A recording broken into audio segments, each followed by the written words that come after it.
These Withered Roots is a game played by adults and is intended for a mature audience. The game explores dark and difficult themes, including death, corruption, violence, and injustice, which may be uncomfortable or upsetting to some viewers. Viewer discretion is advised.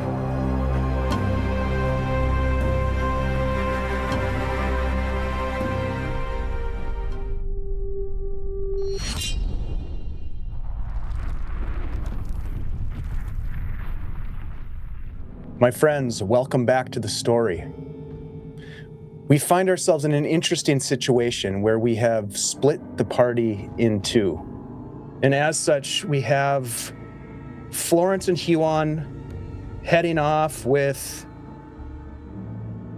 One-Eyed Grek, Ulma Curseborn, two dwarves named Iggy and Janish to do what they can to prepare and hopefully seal the entrance to the mine, and in doing so, stop the advance of the Shadowdark. We know, based on what has been told to us from these goblins, who, to them, this is their origin place. This is where life sprang from, where life goes to return upon death.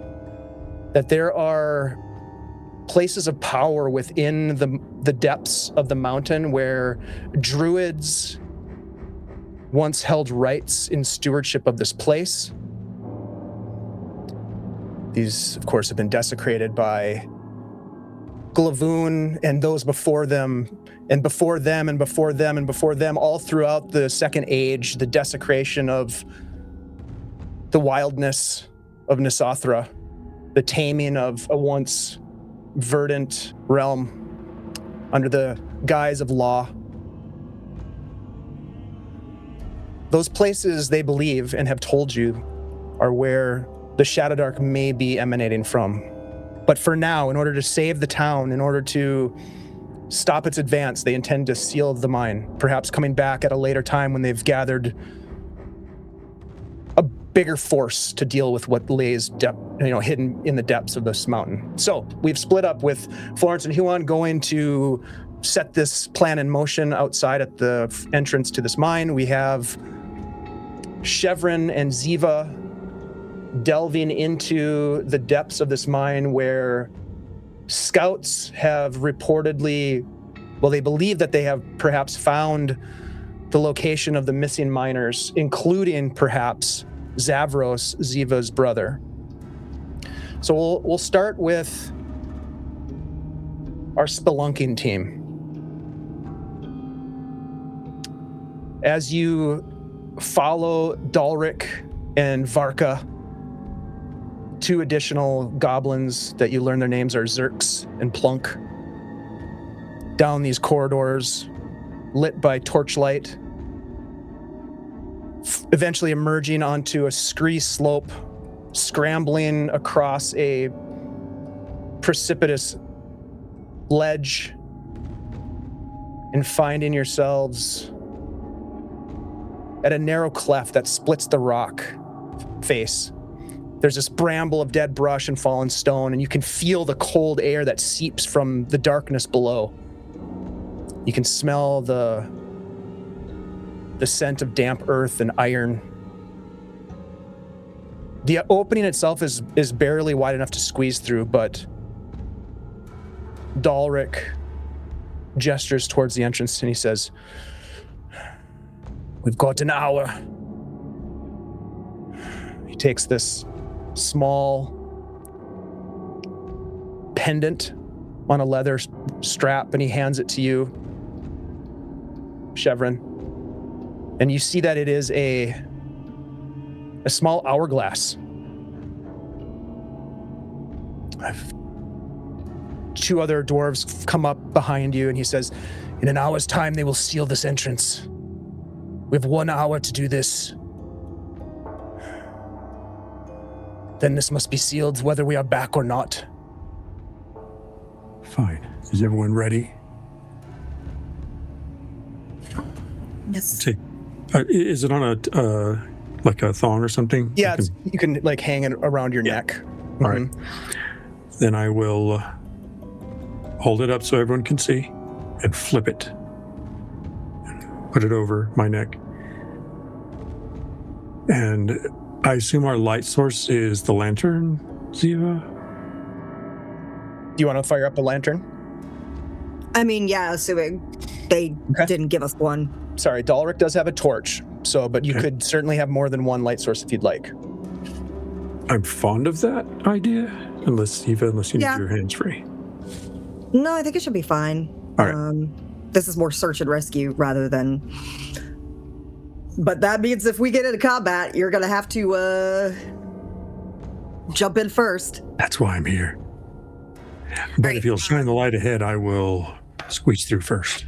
Great. And I will go ahead and use up another one of my oil flasks for this. Great. One by one, you slip through this crack in the stone wall, and it descends. It widens a bit as you descend. It's at a steep pitch. You can see from the illumination of the lantern and the torch, the walls have been split and cracked. There's no working. This has not been a worked shaft. This is some ancient fissure. The rock here is raw and sharp. You can see little glints of sparkling ores that are embedded in the walls and in the ceiling above you. I'd like you both to make a dex check as you are descending this. It's going to be a 12 target normal. I was just about to say, watch your footing. Oh. Don't sprain your ankle. All right. Luckily, the dice took care of it for me, so that's a 15. Yeah, my dice are about... I'm going to stop using dice tonight, but I am going to re-roll. That's fair. I'm going to spend a luck point. Yeah. That is a natural 20. Hey-oh, there we go. 21. Okay. Mm-hmm. So you see Dalric kind of stumble a little bit. Shevren, you reach out and like grab him before he falls. Mm-hmm. Thank you. The rest of you sort of like are pushing yourself down. Ziva, it's a little difficult with holding a lantern and trying to make your way down, but you manage to maintain your footing as best you can. Sweat sort of dripping off your brow as you descend this jagged crack, this fissure. Eventually, the light from Dalric's torch, Shevren, you see it first, illuminates what you can see, a crack that drops into a worked shaft. And you can see that there are crude timbers that kind of jut out to support the structure of this shaft, this mine shaft below. And as you sort of crouch next to Dalric and look down, you can see from the illumination of the light that drops down about 8 feet to the floor below you. So this is a drop-off to our ingress? It is a drop-off, about 8-foot drop. All right. We're going to need to rappel. It's a short distance, but it's just far enough, it looks like. Dalric pulls out some rope, and he's got some pitons. He's a miner, guys. He knows what he's doing in here. He hammers these pitons into some of the cracks in the rock and lashes up the rope. I got you, brother. All right. I'm glad to be here and have you with us. I'm going to store my shield so I can store my shield, and I assume that there's a way to also affix my morning star so I don't just have to. And then I'll take the rope in hand and descend the 8 feet. Give me a dex. This will be normal, but you'll have advantage with the help of this rope. 19 total. Okay. Yep. You deftly slide down the rope and land, looking both ways to see where this tunnel leads into darkness. Yeah. Ziva, go ahead and do the same. A dex check with advantage, DC 12. Yes, thank you, Scottish Jeff, for the assistance. We appreciate it very much. Oh, no. Uh-oh. The best of the pair is a 6. Oh, no. Roll a d6, please, as you slip and fall. Because I tried to do it one-handed. What was I thinking?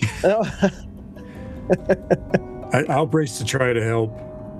That's a 5. Okay. You want to try to help Shevren as you look back? Go ahead and give me a quick dex check as well. 12 to respond and have this damage. Oh, that's an 11. Even with your dex bonus? Yes, that's with my Oh, dex shoot. bonus. All right. So, Ziva, unfortunately, you as you fall, you kind of land really terribly on your ankle and roll it a little bit for 5 points of damage. Jesus. All right. Ooh. That's at least 2 months of therapy. The true terrors of the Shadowdark. Ankle twists will kill you Ankle in the twists. Shadowdark. Oh, Scottish Jeff, thank you so much. That is another advantage for each of you. Thank you. Clearly, we need it. Only way to survive. Thank you, Jeff. We Thank will you, need Jeff. that. Okay, so you start to make your way following Dalric again. He knows where he's going, it seems like. And this low chamber hobbling along. The hallway opens into this low chamber. The tracks of the mining carts, which is you're kind of following, end abruptly in this space. There are stacked crates, broken picks, coils of rope, dented helmets, mining helmets. The floor is thick with sort of a sludge almost, shredded cloth everywhere. And as the light spills into the room, Shevren, you see it at the front of the marching order. There's a mass of rats that just erupt from the room and scurry into these cracks in the wall and just disappear. There are worse things in this darkness than rats. Indeed. How much further do you think it is, Dalric? He walks over to this chiseled open corridor, and you follow him, and you stand there, and you can just feel this dampness. I think we're here, brother. It's humid. You can smell the sulfuric bite of mineral steam and rot. You can see the condensation sort of dripping from the ceiling. You look down as it drips and hits the floor, kind of sizzles. And you can see the floor does not look like stone. What does it look like? Give me an intelligence check. We'll call this a normal check. It is my forte. Indeed. Right. Well, that is an 18 on the die, so 18 plus nothing. Is 18. Yeah, that's great. It is not mineral. It doesn't look like stone. It looks like some sort of organic material. When the condensation hit the floor, it was not in this area, though? It's like looking into this chiseled tunnel off of this sort of like dead end in the mine shaft, right? This is where the mining cart track ends. There's boxes of old supplies piled about.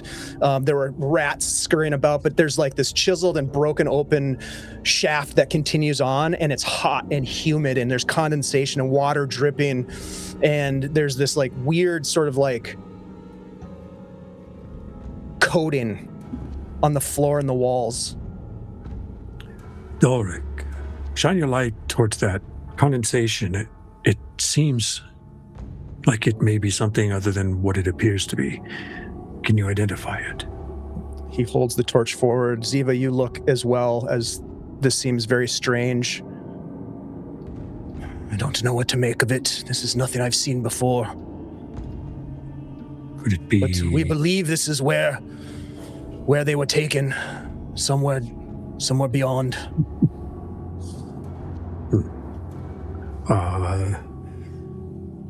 Looking at the abandoned mining equipment, I want to find like a pick handle or something wooden. Okay. And I want to take it over to the entrance there, and I want to do a substance test to see. I suspect it's acidic. That's what I'm looking for. Okay. All right. You go over and easily find a broken pickaxe handle. You also see, as you grab it out of a pile of It's kind of like a midden, if you're familiar, where these rats have piled all sorts of knickknacks and things that they've found, and there's scat everywhere, and there's gnawed bones, but you definitely see human bones in this pile as you grab not a femur, but you grab a wooden handle out of the pile. Take a moment to recognize what you just saw, and then you go over and you do a substance test. How do you do this with the axe handle? What exactly do you do? If it's broken, then I want to use the less worn. I want to use the raw broken opening or part, where the wood is more natural, and use that to kind of rub it against the moisture and see if I get a reaction. Okay. Yeah, you kind of scraping it along the walls, almost to like scrape some of the moisture off of the wall. Yeah. You scrape it, and you can see a couple things. The wetness of the wall comes off on this handle, but as well, it scrapes and kind of like gouges a little bit into the wall itself. It's almost like it's a soft secretion of something. The surface feels. Does it give? It doesn't give, like it's not spongy.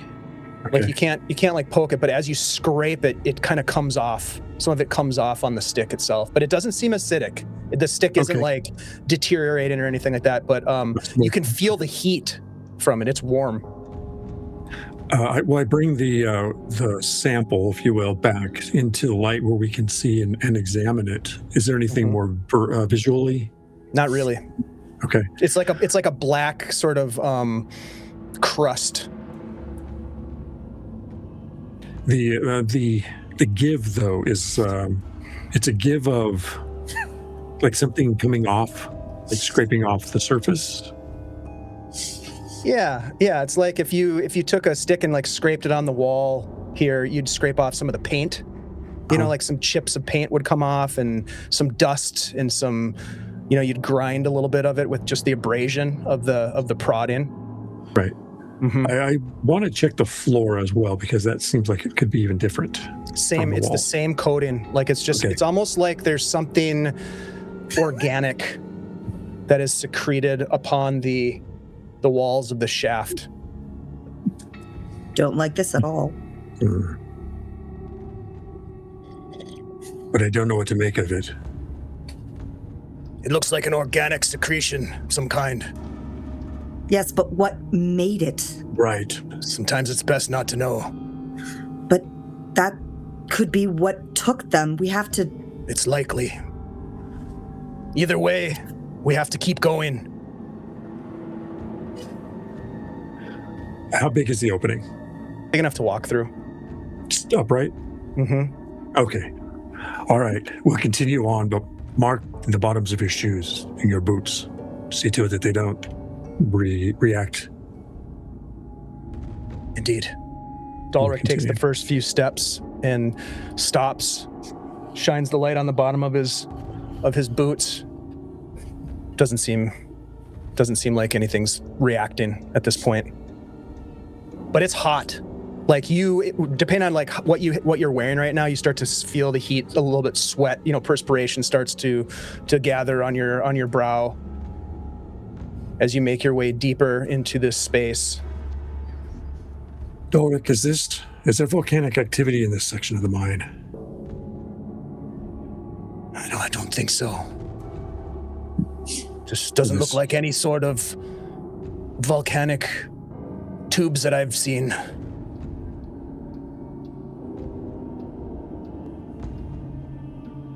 I don't know what to make of this either. Stay close. Stay quiet. He continues on, leading you deeper into the space, and it gets hotter and hotter. The floor is slick, but not slippery. It is smooth, but also has these ridges and almost these like rib-like sort of extrusions on the walls, kind of like leading up around as you find yourselves going deeper and deeper. Eventually, you see with the light of the torch And I'm going to direct you to a map here in Owl Bear Rodeo. Oh, goody. And let's see, I'll bring this over here as well. You can see that there is a large cavern that opens up in front of you. There is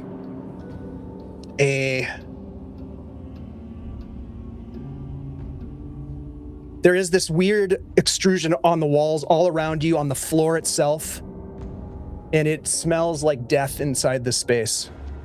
Dalric is at the front of the order with Shevren behind him, Ziva, and then the three goblins. What would you like to do as you find yourself in this space? Dalric, I dare say I feel like I'm in the belly of the whale. He's going to move forward a little bit. Yeah, let's press in. I want to call out, but I don't dare let my voice carry. Is there any movement, any detectable sound of anything present? Give me a wisdom check. We'll call it normal. Trying to turn this torch on. There we go. Freaking Well, it looks like a torch, Ziva, but that is a lantern. That's your lantern. Sure. I'm going to spend luck. And there's another natural 20, so 21. Okay. Natural 20, very nice. Luck's are buying natural 20s. You can see ahead of you as you step into the space from Dalric's torch that there is a massive stone at the center of this chamber. Not unlike the stones that you observed in Carrion Keep, the secret chamber of Carrion Keep. It is covered with these strange geometric designs. Meanwhile, on the walls to your right and to your left, you can see that there are these strange tendrils that reach out, almost like roots of trees, but connected to these bulbous, pendulous cocoons that seem to hang from the walls themselves. Gods be damned, Dalric says as he walks in further. As you listen, which was your question, do you hear anything? You hear this...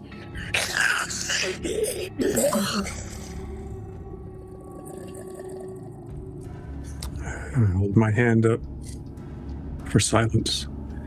I make sure I have my shield and Morningstar in hand. And with it, I point as well. I point out those tendrils and cocoons. Okay. You advance into this room, my friends, and that is where we will jump over to our surface team as they are doing their thing as well. So, my friends, you follow your guides, as it were, through the darkness. You've got Ulma, the magic user, one-eyed Grek, and Uli, as well as two dwarves, Ignatius and Janish. I imagine you have at least one torch going, so I'm going to go ahead and illuminate a torch for you as we move over to a different map here. You should see that I just moved you over to that map. Excellent. Yep. And I'd also light up tea light. Right on. Do me a favor, if you're typing, please mute. Thank you. All right, so you light up tea light. Go ahead and make a check for that, please. Okay. I'm going to say that probably one of the dwarves has a torch as well, so we'll give Iggy a torch.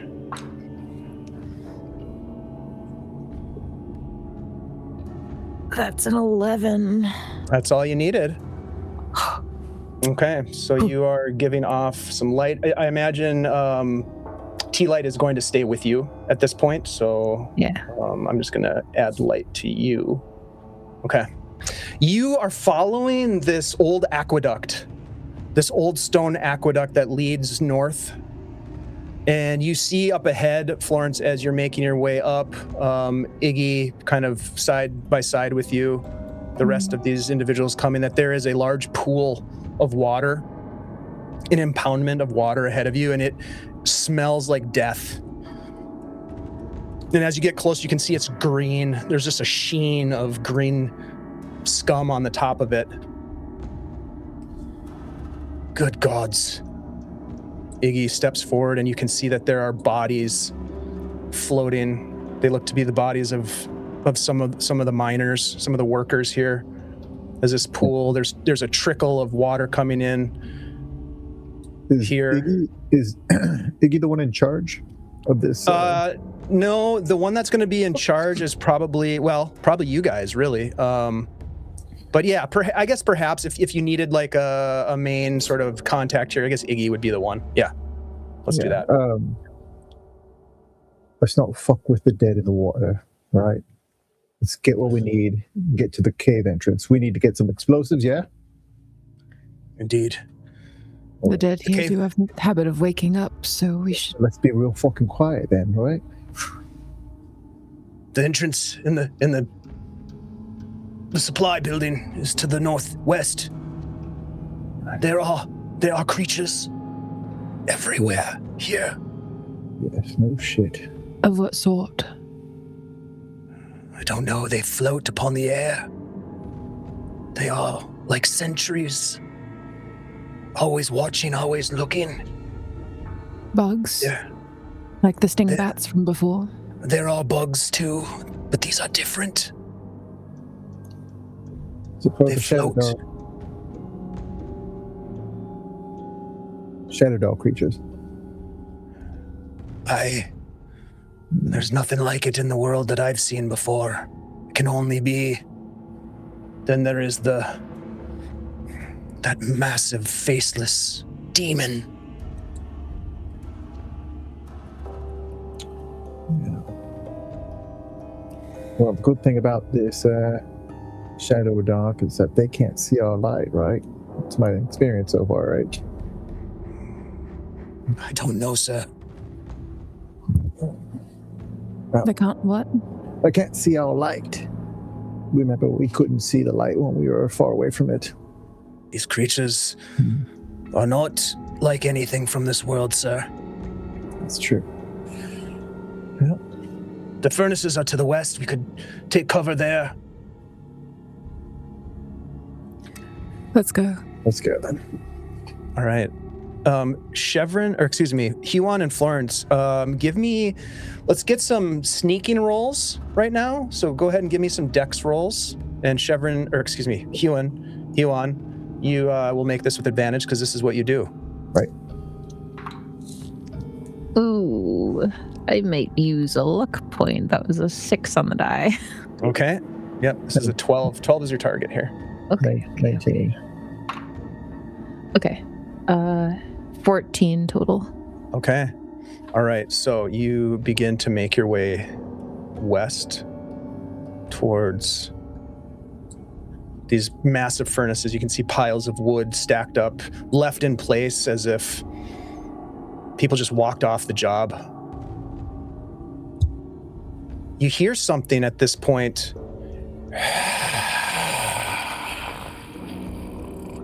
Like a massive exhale. It's like something snoring? Like something's breathing heavily. You can hear sounds from the west.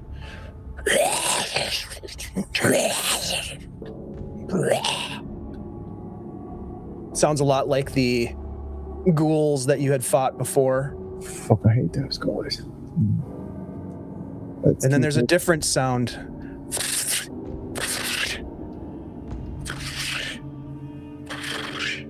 That's it. That's the thing. Take cover. Take cover. Everyone, take cover. He dives down and tries to cover the torch as best he can. You have a lantern or a torch, Florence? Torch? I have tea light. It's witch light, the spell. So you don't have a torch going at all? I don't have a torch. Okay. I just have the frog. I'm going to turn that off. Okay. I put him in my dress. All right. In my scarf. Go ahead and give me another dex check. 12 is your target as something is making its way in your direction.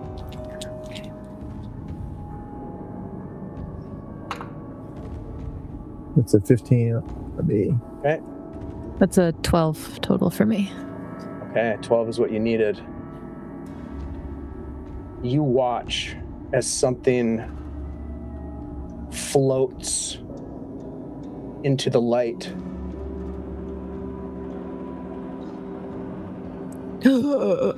It is this strange, almost squid-like creature that floats above the ground, about 5 feet off the ground, with these tentacles beneath it just swaying almost like it's trying to sense and grasp. Around its body, or what serves as a body, so to speak, has all these red glowing eyes on it, and it's just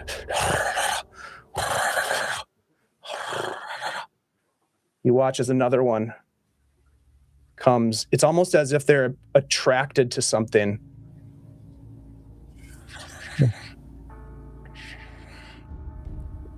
But they don't see you yet because you're hidden. What's that? They don't see you yet because you guys are hidden, but it looks like they may see you momentarily. What do you want to do? How far away is the foundry? You guys are at the furnaces right now. You're basically like scrunched up against the furnace. Iggy is like, the entrance to the mine is to the north of here. You watch as Uli knocks an arrow and draws back, aiming at one of these floating creatures. A mantle of darkness as it floats across. Can I reach you on? Yeah. A gloved hand finds you in the dark, and just her whispered voice kind of comes through. Mirror keep his borrowed face, glass forget his standing place. Light go wide and pass him by, what seeks him finds only I. I'm going to try to turn Huon invisible. Okay. Go ahead and make a roll. It's a tier 2, so 12 is going to be your target. Oh, that's a 17 on the die. Okay. Success. Huon, you disapparate and go invisible. Good one, Florence. Thanks. You have one moment until they come around the corner and see you. What do you do? I am going to move towards. Let's see. There's 2 of them as far as I can see. Yeah. Mm-hmm. All right. Well.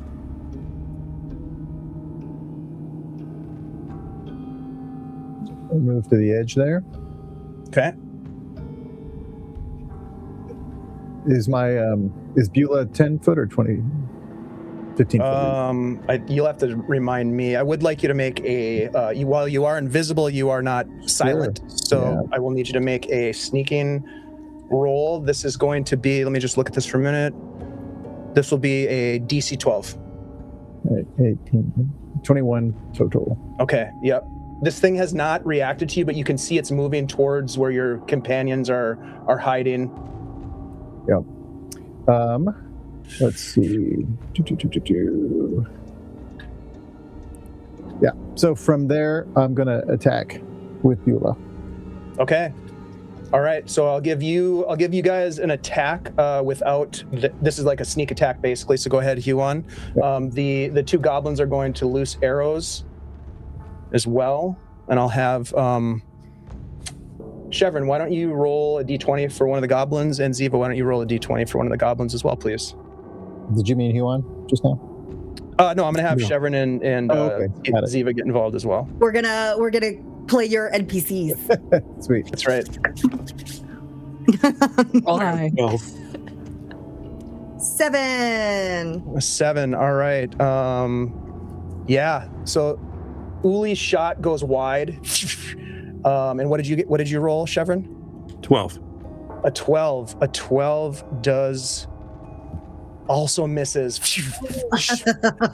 Arrows go flying past, but these things now have heard and seen with their glowing eyes action. Huon, you swing with Beulah. What do you do? I got a 17 to hit. Okay. A 17 does hit. Yeah, I would hope so. Oh, nice. 15 points of damage.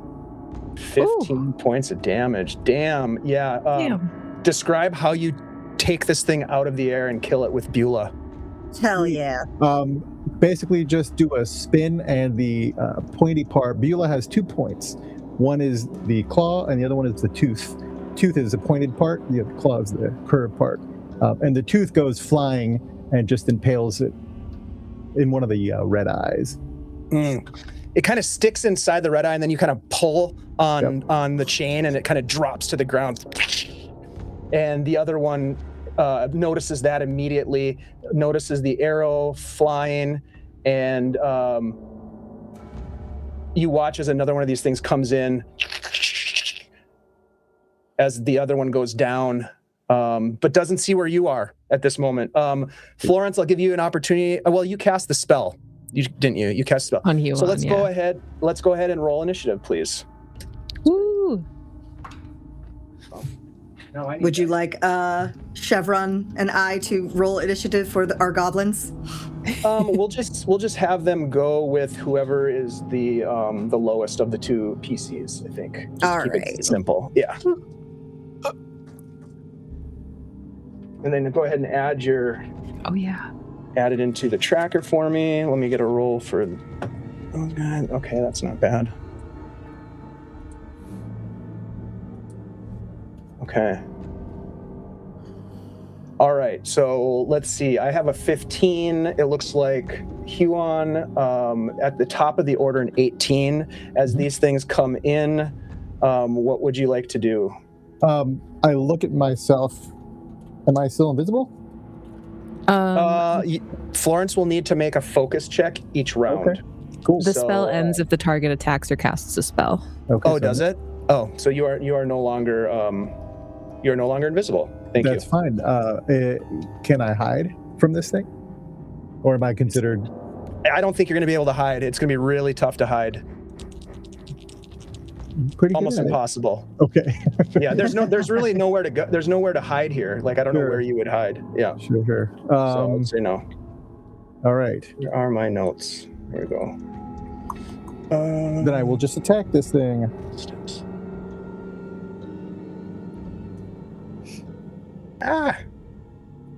Let's see. There we go. I need some different music here. That's an 18. 18 will hit. Are you attacking the second one that just emerged from the darkness here? The new one, yes. Yep. Okay. That hits. All right. He's aware of me or no? Oh, yeah. Okay. All right. So that's 4 points of damage. 4 points of damage. Yep. Uh-huh. Okay. Yeah, that's enough to take this one down as well. It drops to the ground. Yep. Then it is their turn. Okay, so as this creature comes in, seeing the party, all of the light sources go out. No, you bastard. As it extinguishes the light sources. Even tea light? It does not extinguish tea light. It's good. My boy. Yeah. It's good. My precious boy. Yep. The magical light stays lit. Actually, it does say all light sources. It does say all light sources. So I'm so sorry, but it does. The old frog loophole. The old frog loophole as it goes dark. So everything goes dark, and you hear the sound of ghouls that are beginning to get nearer to where you are. Light! We need light! Yeah, we do. It is Florence. It's your turn. Let there be light.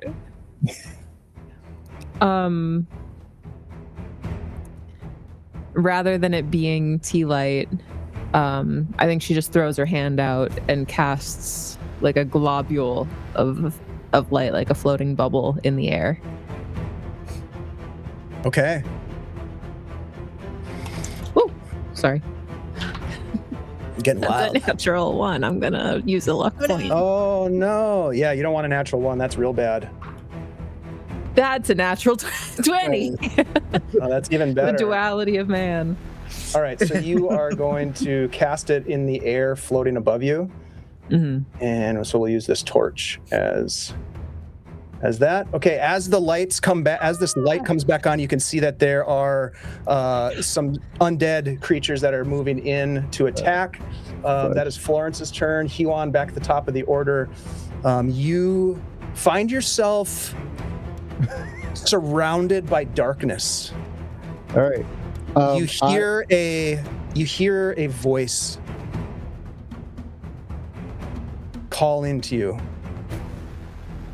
Unless its name is Son. Florence. Son, help me, please. You hear your mother's voice calling. Please, I've missed you so. Give me a wisdom check, please.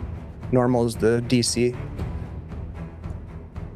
You're about heathens. We don't forgive. Stay on the dark side. There's 16 on the die. Okay. I'll let you decide what you want to do at that point since you succeeded, but you hear your mother's voice calling. Please, come to me, boy. You're not fucking here. Get out of my fucking head. And I'm gonna go towards the voice that I do recognize, and that was Florence casting. Whichever direction I heard of that, that's where I'm going. Okay. So you move into the light here. And as you do, you can hear the stumbling sound of creatures coming up behind you. What do you want to do? This Yeah, we got some fuckers coming up behind me. And I turn around as I stride towards the light, and I finally see the light. I'm gonna turn around immediately and just swing Eula at the closest thing. Okay.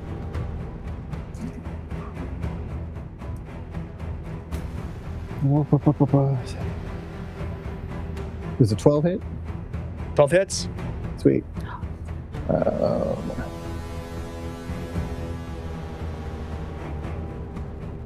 They are aware of me, I take it? Yes. Okay. That's 5 points of damage. Okay, 5 points. All right. So I'm Go like this to keep track. All right. That is your turn. Yep. It is their turn. They're going to race in, these two chasing you, and these zombies are going to make some claw attacks. First one is a 21 to hit. Yeah, that hits. For one point of damage. The second one is a 12. Does not hit. Okay, the second one misses as they race in. This one comes in after Janish. That is a 19 to hit Janish. Janish. Oops, wrong die. There we go. Oh, shit. All right, Janish takes a big hit from this thing. And Janish, no. This one comes in on Ulma. Hardly knew you. Ulma takes, or is hit for 13. Oh, what's her? Oh, hits, AC 12. She takes a big hit as well. This one comes in on Uli, this dark mantle, and is going to bite him, or attempt to. That is going to hit an AC 11, D4, for 4 points of damage against Uli. Okay. Let's see. Iggy is going to race forward with a hammer, take a swing. Or actually, no, it's Florence's turn now. Go ahead, Florence. Then they'll go after you. Okay.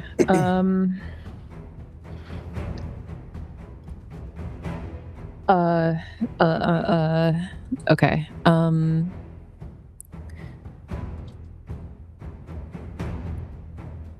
She's gonna repeat the same phrase and cast invisibility upon Huon again. Okay. Pushing back here to like reach him. I don't know if I have to like move for that or if she could just reach with her arm, but uttering the same. You'd have to move. You'd have to move in closer to him. Okay. To do that. There you go. Can I be like there? Yep. Perfect.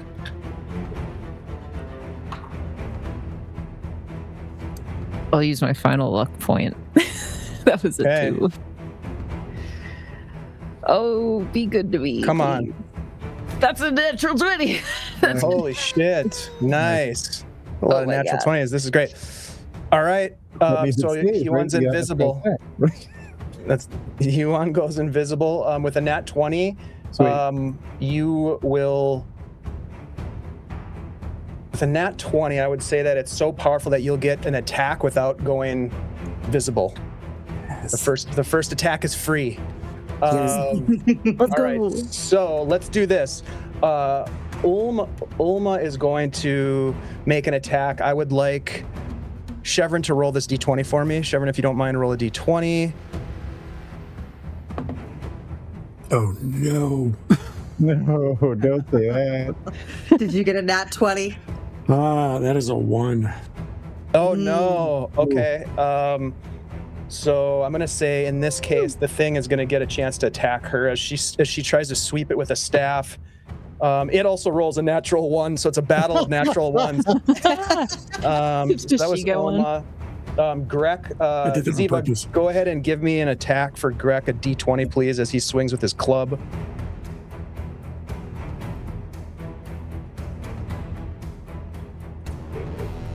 Ziva, what'd you roll? Sorry, was that me? Oh, Ziva. I was like, I'm not in this scene. Oh, right. That was a 10. Nice middle of the road. 10 plus. Oh, yep, that hits. So that's going to be d4. That's going to be 3 points of damage on this guy. Okay. And then we've got Janish. Shevren, give me another roll for Janish. And then Ziva, give me another roll for Uli.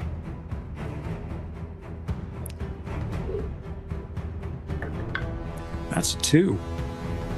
2 for Uli is not gonna, or for Janish is not gonna work. 15 for Uli. Uli, that hits. D4 damage. 2 points of damage on this thing. All right, and then Ziva's rolling much better than Shevren right now. Go ahead and roll for Iggy as Iggy races forward to attack with what's Iggy? He's got a pickaxe. 16. 16 hits. Get it, Iggy. Come on, Iggy. You got this, Iggy. 4 Iggy and Pop. That's right. Okay, that is their turn. Huon, back to the top of the order. You are invisible. Yep. All right, I'm gonna try to finish off that ghoul that I Okay. hit. Yep.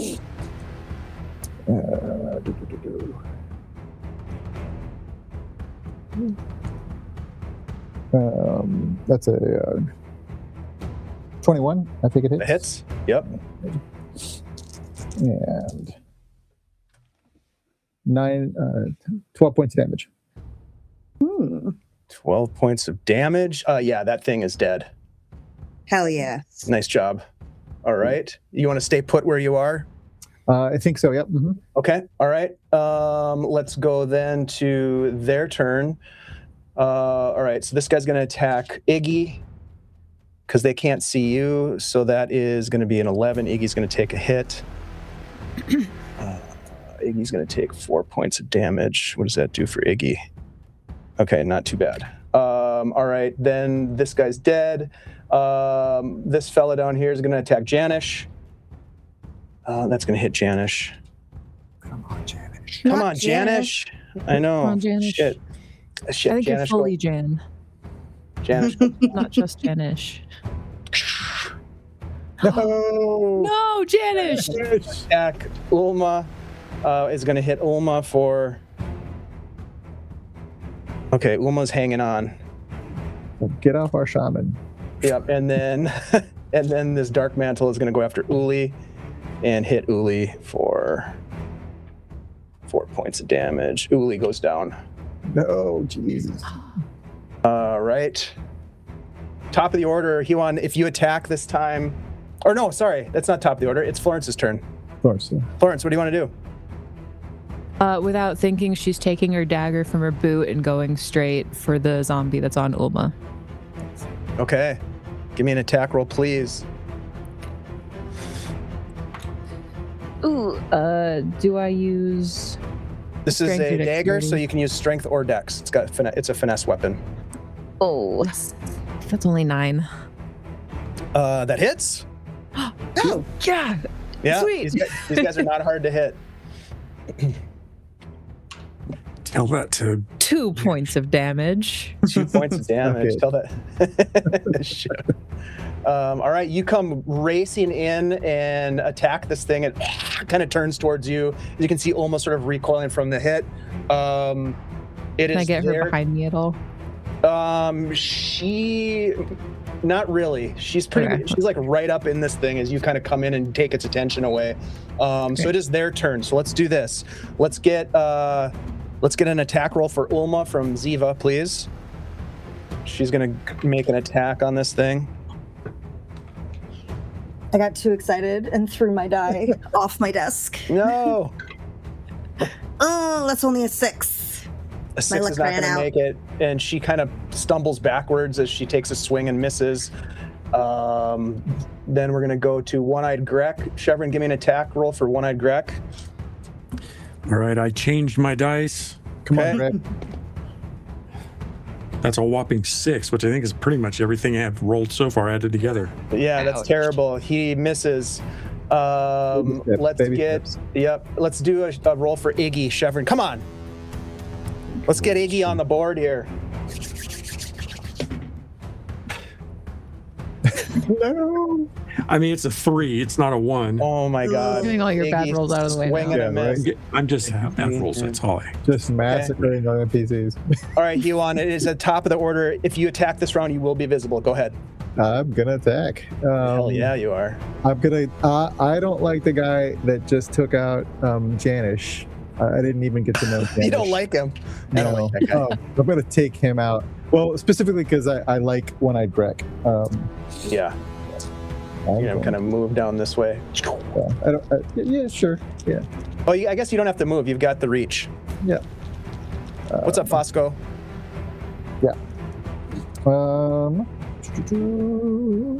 Thank you guys for hanging out with us tonight. 22 to hit, 22 will definitely hit. and Ghoulie McGhoulersons takes 12 points of damage. 12 points of damage. Yeah, and that is a plenty to kill him. Hell yeah. All right, Nicely done. he's slightly taller than Greg, so the curved part of Beulah comes by and slices his head off and passes right above Greg's head. Yeah. Greg kind of looks over you with this toothless grin. It's like he's chewing on something all the time. Nice. Don't even know what All that right, is. you are now visible, of course. It is their turn. Who's left here? Okay, Iggy's gonna get attacked for 14. Does that hit Iggy? Come on, Iggy. Yeah, it hits I like Iggy. this thing behind Ulma. 2 points. Uh-oh, Iggy. Iggy's not looking so good. This guy's dead.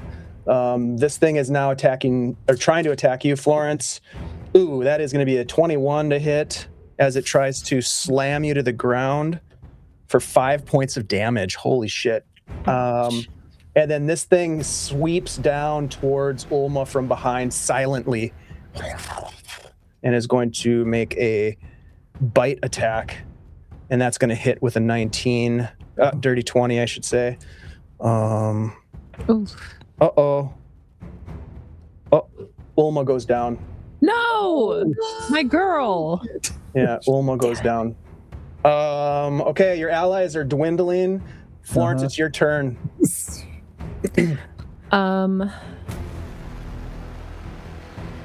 Allies are dwindling. I'm gonna try to thin the herd here. Yes, do it. Thank you, Fosco. We have an advantage on the board. Woohoo! Who would you like that to go to, Fosco? Let us know. What do you want to do, Florence? You've got this thing right in front of you. You watch as Ulma gets taken down by this floating dark mantle on the other side of you. This is for Florence. Thank you, Fosco. You have an advantage. Okay. Or, luck A point. luck. Hey, thanks, Fosco. She's gonna grab the zombie in front of her by the face.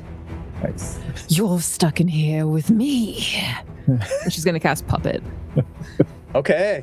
Go ahead and roll to cast this thing. And I get Tier advantage 1. on that. That's a 15 on the die first. That's successful. Doesn't matter if it's a natural 20. Yep. So now you can use your turn. On your turn, this creature will mimic your movements. On my next turn? Yep. Okay. On your next turn. Can I get out of the way? Well, you can move. Like you can do a movement. You still haven't used your movement, so. Sweet. Then I'm gonna move here, kind of back to back with Huon. Gonna follow you. Follow. Shielding me. He's my meat shield. Yep. And then you have. She's going like this. I love it. You also have the Witchlight going. I do need you to make focus. That is a focus spell. So. All right. Let's see if that stays going. That's a 19 on the die. Yep. Okay. We got to remember to do that at the beginning of every one of your turns. Okay. Sorry about All right. No, it's fine. I forgot to. All right. So that is your turn. Let's go. Shevren, give me a roll for Iggy. Come on. Come on, Iggy. All right, broke out Iggy. the dice tower. You got this. Let's go. It's going up. But that was a 7. Oh my no. God, Ty. An Okay, empowering 7. that does not work. My shoulders are Ziva, getting let's big. get an attack for One-Eyed Worse. Grek, please. Sure. 11. 11 hits as he fires. We'll say he fires an arrow from his short bow right over Iggy's shoulder, and that's going to be a. Oh, nice. Way to go, Iggy. 4 points of damage on this guy here, and that is a total of 8. He drops it. Nice shot. Hell yeah. Let's see. So there is just the Dark Mantle. They've gone. Okay, that was Florence's turn. Huon, top of the order. It is the Dark Mantle. Yep. Yep. You look at the Dark Okay. Mantle. Yep. You probably like step out of the way of Florence here. Take a lashing. Yeah. That's a 15 hit. Yes, that definitely hits. Okay. Come on now. 4 points of damage. 4 points of damage is all you need as you drop this Dark Ooh. Mantle, and for the moment, everything goes silent with the exception of this puppeted creature standing behind Florence, just going. Florence, I'd like you to. Does that require focus? It does. I didn't think Yeah. about that. I have 2 focus spells right now. Oh, you do. Witchlight and Puppet, they're both focus. I didn't think about that. 'cause okay. I didn't remember the Witchlight was Yeah. focus. Thank you for remembering. We'll say the puppet does not work. As you move away, this thing is making its way towards you. Fair. That was Huon's turn. It is its turn then. It's going to get 1 attack on you, Florence. Bring it on. That's only an 8. That does not hit you. I'm pretty sure an 8 Ducks does out not of the hit. way. And I would say with you, Huon, Grek, and Iggy still here, you guys easily dispatch this thing. And we will take this moment as you regather yourselves to jump back to the other team here in the depths. And let's jump over here. There we go. Okay, so my friends, as you have taken a few steps into the space, as I mentioned, you see this massive runestone at the center of this chamber, the walls and the floor coated with some sort of organic secretion of some kind.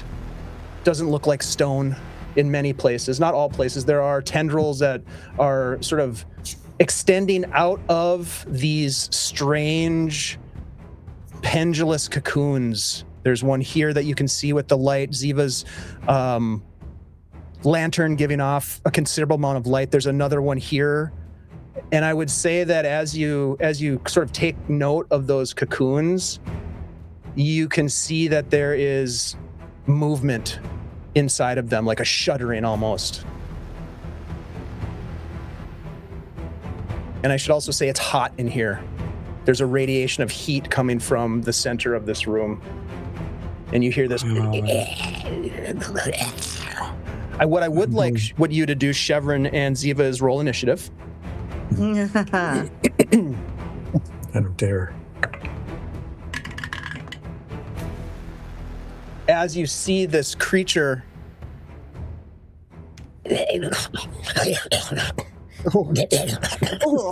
come around the corner, and it is a horrifying amalgamation of body parts and faces and arms and mouths and eyeballs bulging out, and they're whispering. It's unclear. It sounds like gibberish. Before you, well, go ahead and add your initiative to the order. I'm going to leave the same initiative that I have for the other group for the Shadowdark. But I do need you, before we go into initiative order, to make a wisdom check, DC 12, as you look at this thing, and it's almost like slithering across the ground on these tendrils, these tentacles below it, and it is hypnotic. Shevren, Ziva, what did you roll? 12 is your target. I did not hit the target. I got 11. Oh I got shit. 6. Both of you stop dead in your tracks and just stare at this thing as it emerges. Dalric is shit. And he takes a step back as these 3 goblins, Varka, Plunk, and Zerx, race in, pushing past both of you, taking positions. During this first order of initiative, you are transfixed by this slithering creature as it comes out from behind here. And we're going to have them go with Ziva's turn. So this thing is going to get an attack first as it slides across the floor, leaving this sort of like wet, almost like a mop brush wetness on the ground as it comes around the corner towards Zerx and Shevren and Plunk. It's going to actually get 2 attacks as one of the mouths extends, the neck almost extending out and then trying to bite down on this goblin warrior. But that is only an 11. Let's see. That is going to hit. And they are going to take, come on, Zerx. Oh shit, 8 points of damage. Zerx goes down. Hell. Ooh. Oh. Zerx is dead. You watch as this thing just bites Zerx in half and pulls the top half. Zerx's legs from like the waist down are just standing there for a minute, and then they just topple over as this thing swallows him whole. It moves forward towards Plunk. Plunk has got an arrow knocked and just shaking and says something in Goblin to the effect of, fuck. And I just rolled a natural 20, so I'm going to double the dice. That is 12 points of damage. Plunk, rightly so, with his last word, yells out fuck and Goblin and is consumed by this thing. Oh no. Oh, let's see. Varka is going to take a shot. Go ahead, Florence, and give me a D20 roll for Varka. All right. actually, it's For a the spear. record, I thought that Plunk was the one who rolled the I natural also 20. cheered because I thought that was pretty for Plunk. Hey, that's I'm not pro goblin death. Yeah. All right, so you rolled, what'd you roll, an 18? 18 on the die. Okay, that's going to Nice. hit this thing. Yeah, and he's going to take 2 points of damage as Varka is like, no, runs forward with a spear and plunges it into this thing. Let me go like this. Okay, taking 2 damage. That is, Dalric. Dalric is going to race forward with a hammer and take a swing at this thing. Did we already get a roll for Dalric? No. Okay. Huon, go ahead and give me a roll for Dalric, please. D20. Come on, Dalric. Come on now. Come on. 17. You're welcome. That's going to hit. Plus 2 is 19. And he's swinging his hammer, which is... that's 2 points of damage. So this thing has taken 4 points of damage so far as Dalric races forward and swings his hammer at it. That is back to the top of the order. Shevren, as this sort of like hypnotic trance sort of wears off, you see as 2 of your goblin companions are torn in half. Varka and Dalric racing forward. It is your turn. What would you like to do? I'm going to defend my poor goblin in their memory and strike one-handed with my Morning Star. Come on, Corghast. Come on. How about 13? 13 hits. Double digits. Unbelievable. That's amazing. Ew. The tides Going have up in the turned. world. Oh, God. All right. That's going to be a total of 5. Okay. You step forward and smack it with your Morning Star and deal some serious damage. Viscera flying across the space as this thing sort of like some of the faces like turn to look at you. It is the creature's turn. And I will say this too, Ziva, as you are standing there transfixed, you can, out of the corner of your eyes, you can see like movement in these cocoon-like structures, specifically here, down in this area here, and then also up in this area here. I can't decide if it's more creatures and I should destroy them, or if it's like trapped miners and I should free them. Well, you'll have a moment to think about it, because it's going to be their turn. This creature is going to take a bite attack at Dalric. That is going to hit with a 19 on the die. No! 5 points of damage against Dalric. He takes a big hit. He can maybe sustain one more of those.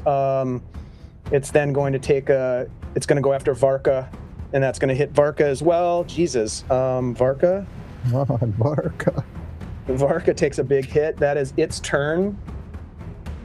Ziva, you snap out of the hypnosis and you look over, as I said, and you can see that there's movement coming from both of these cocoons. There's actually multiple cocoons that you can see from the lantern light.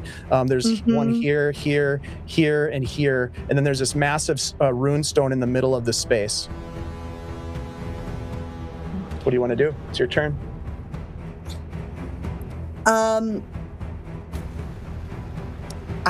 She's having flashbacks to that vision she had of the people all saying join us, and I think she's instinctively going to try and smite this thing for first time using her smite spell that she got in that vision. I love it. It's a tier 2, so 12 is your target.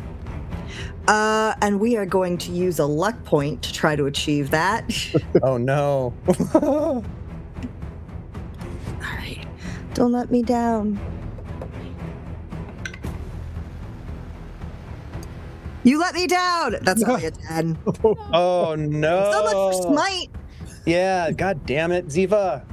Gods be damned. All right. Can I try give to you the call luck down. point? You can only use luck I once. already used once one, on a so I roll. can't double Yeah. up luck point. I can't just keep using luck until I get what I want. So you do have movement if you want to move at all, or you can stand your ground there. But yeah, you call down the divine power of Morvenir, and it somehow does not answer your call.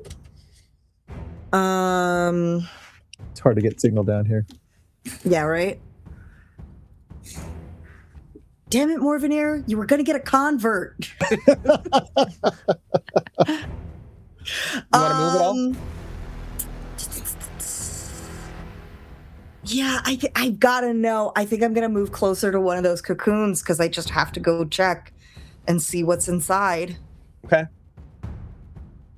So you slide down this way, carrying your lantern with you. As you do, you illuminate more of the space, and you can see that there are more cocoons all around the space in the walls. And indeed, as you get closer, you can see that they look elongated, like there could be a person inside of it. And there's like this sort of like fleshy membrane. You can kind of see the outline of what kind of looks like a person. So that's what you see. You've used your action to try to cast, so you're basically like observing this. It is their turn, is your ally's turn. So let's get a roll, Shevren, for Dalric. And Florence, let's get a roll. Excuse me. Yeah, Florence. Not Shevren, sorry. Huon for Dalric and Florence for Varka. Yeah, you don't want none of this. Yeah. We're not problems. We're not doing our best up here. Team Heathen's pulling up. I got 17 on the die. 17 Nice. hits. Okay, both of those hit. Dalric is going to hit with a hammer, doing... Oops, wrong die. Doing 6 points of damage. With Dalric. That is 15. And Varka is taking another shot with the bow. No, spear. For 5 points of damage. Ooh, this thing is not looking good, you guys. It's taken some big hits from your allies. Hey, I hit that one. Yes, you did. Yes, you did. Yes, you did. Shevren did hit it. Everybody was here. We saw it. Everybody saw that, right? Everybody saw Shevren hit it. All right, let's go back to the top of the order. Shevren, Oh, okay. it's your turn, buddy. Seeing that this creature is focused on my allies, I'm going to throw down my shield, grab the Morningstar in both hands, and really give it a swing. Yes. Bash it. That is a 22 for A 22 Clutch. hits. Go ahead and roll damage. 9.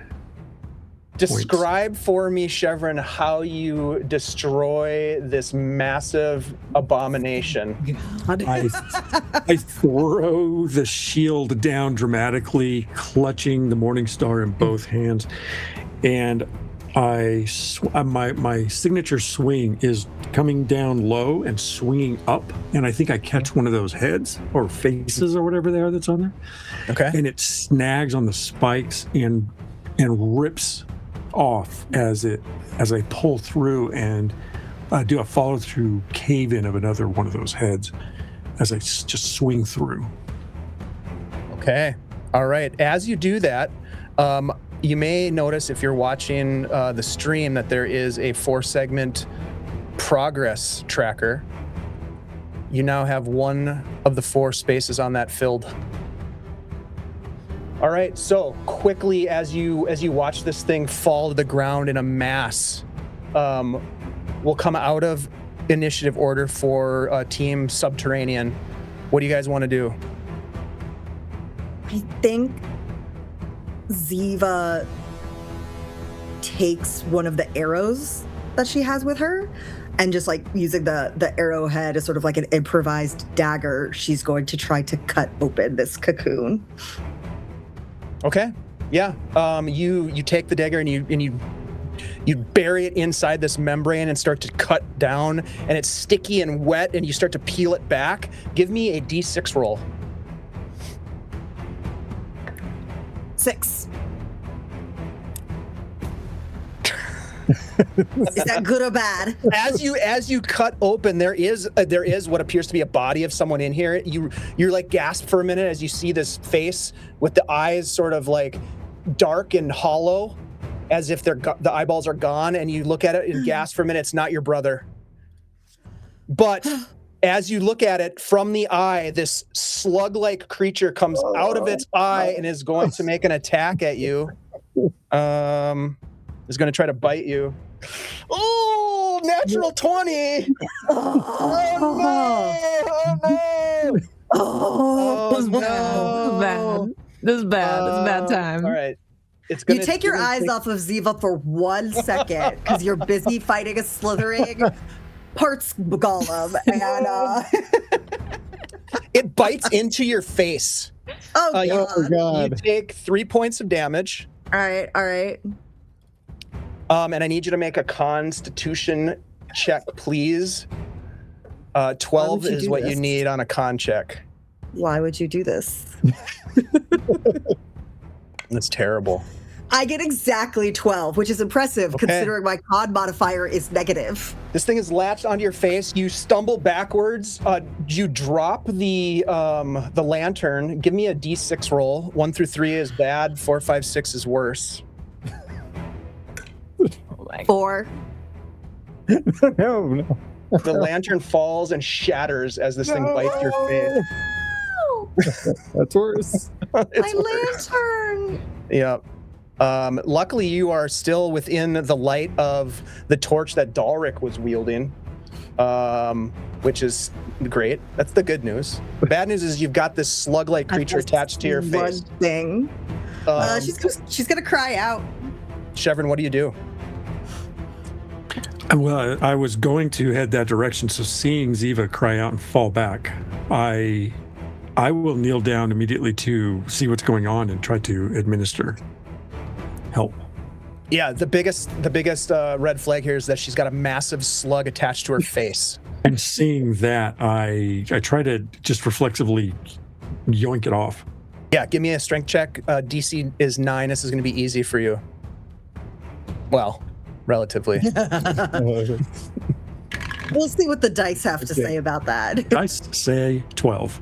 Okay, yeah. You yank this thing off, and it's sort of like wriggling and writhing in your hand. It's the size of like a forearm. It's a big slug. It's like a banana slug, but bigger than a banana slug. And it's got these sharp eel-like teeth on its end, and you're not holding it. It's like writhing, and it's like hard to hang on to almost. What do you do with it? Eat it.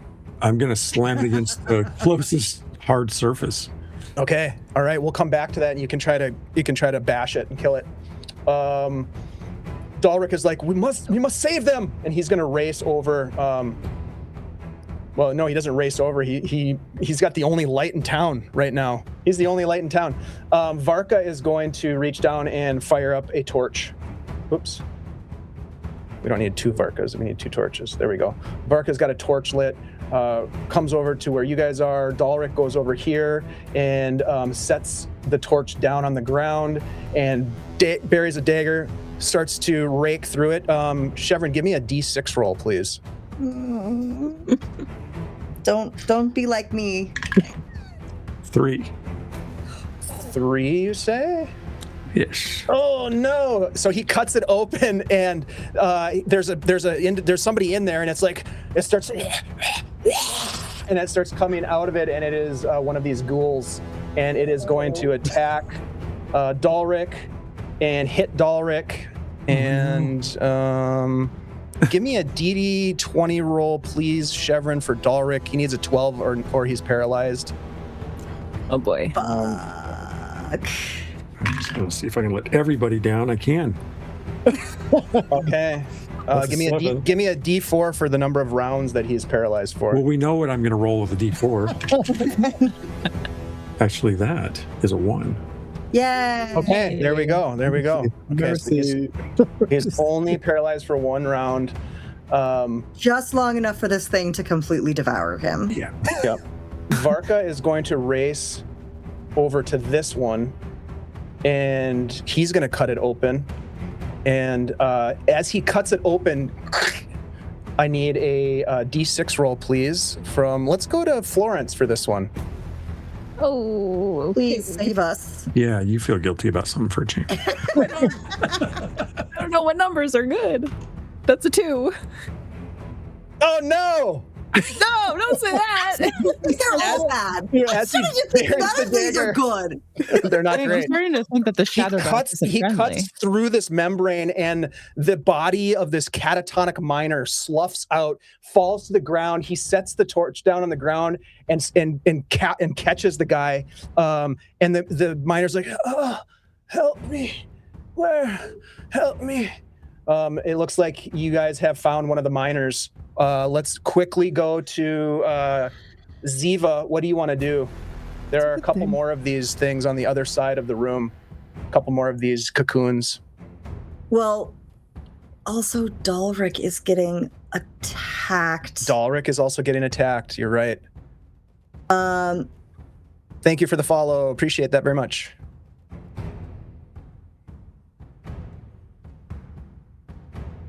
I think she's going to turn to Shevren and just put a hand on his Morningstar, and she's going to try to cast Cleansing Weapon.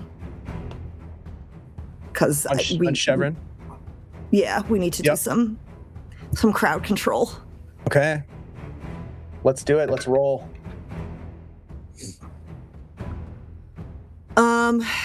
Gonna use my last luck point. Well, my last paid for luck point. Okay. Because I Those don't luck want to lose points sure access come to in handy. another spell. You can do this. Come on.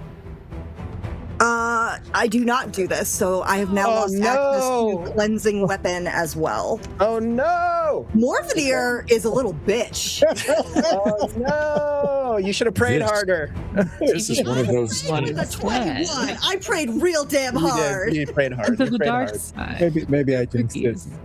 All right, so let's see. Let's go ahead and roll initiative again for Shevren and Ziva quickly. I'm going to leave my roll as it is.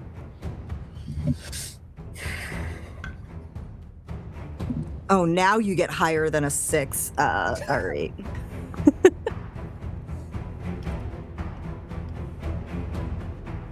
All right. Oh no!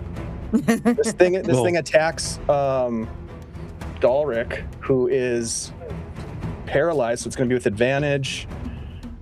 Yeah, that's a 17. Fuck.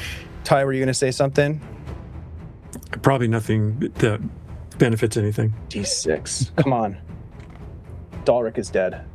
Oh my god! Yeah, this thing his brother. tears itself out of this cocoon, drops to the ground, lands on all fours, and looks over at the light source across the room, and starts running. It's gonna get about there as it's coming across the room. That was them. Ziva, it is your turn. What do I even have access to at this point?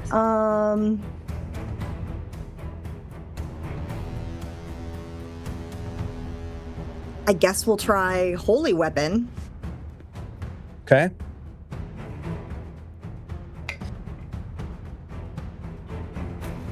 Okay, that's a 13. So that should pass because that's only That a tier passes. 1. Yep, that Okay. passes. So Shevren, yep, your go ahead. weapon is blessed. So this is 5 rounds. It has a +1 to attack and +1 to damage rolls for those 5 rounds.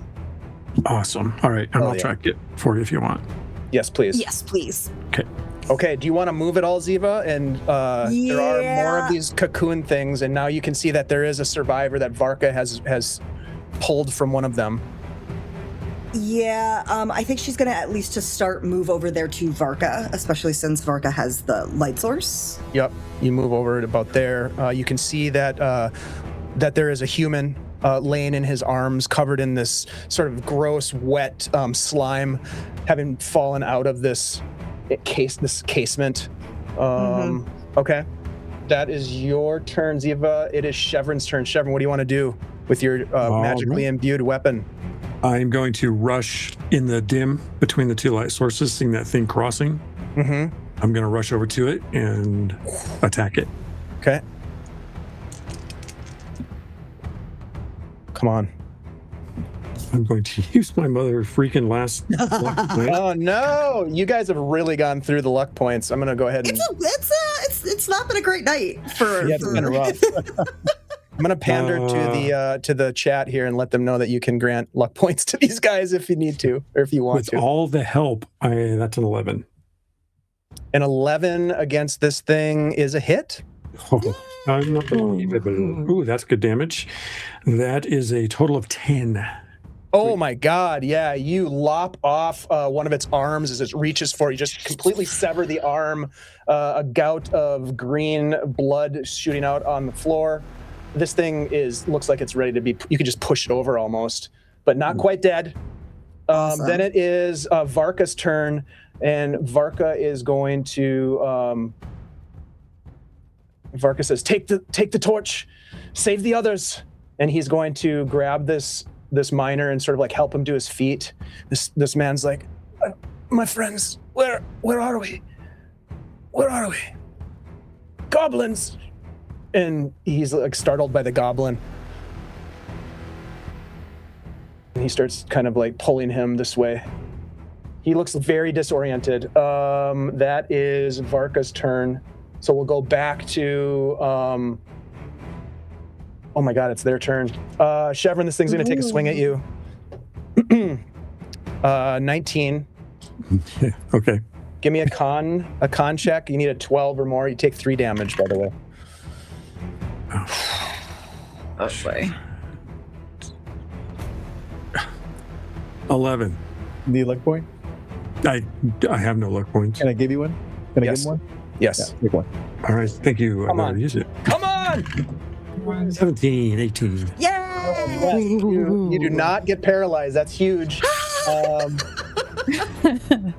You cannot leave me here alone, okay? It's just you and Varka and this guy. All right, so Ziva, it is your turn. Did I take damage? You took 3 points of damage. 3, okay. Yep. Ziva, it is your turn. What do you want to do? I'm gonna go to the next cocoon. Okay. Yeah, you take the torch and head over to this cocoon here. And with your dagger, you cut it open. And as you cut it open, give me a d6 roll. I don't want to. That's a 2. As you cut it open, it starts to pull apart, and you can see the face of your brother. His eyes closed. He coughs, and the sludge comes out of his mouth as he opens his eyes and he looks at you. Ziva? And then he kind of slumps and sort of falls forward out of this mass into your arms. And it is at this moment, as this cocoon splits open, he jolts awake. Where? How? Where? And at that same moment, as you have your brother in your arms, you hear from beyond this chamber, looking in this direction here, another entrance that you had not seen or noticed, a jagged tunnel along the far wall. You hear this slow, wet inhalation.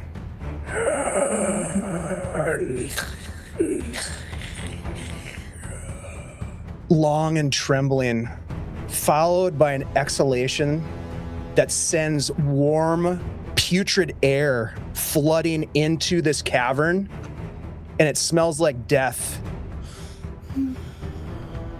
At that moment, you hear doom, doom, doom, doom, doom, drums. Your brother looks at you and says, "It hurt us. It's coming.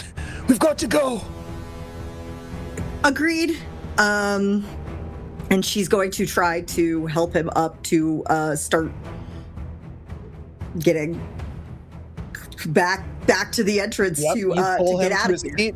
You pull him to his feet and you start dragging him in the same direction as your companion Varka. We'll go to Shevren. Shevren, this thing's standing in front of you. It just hit you hard.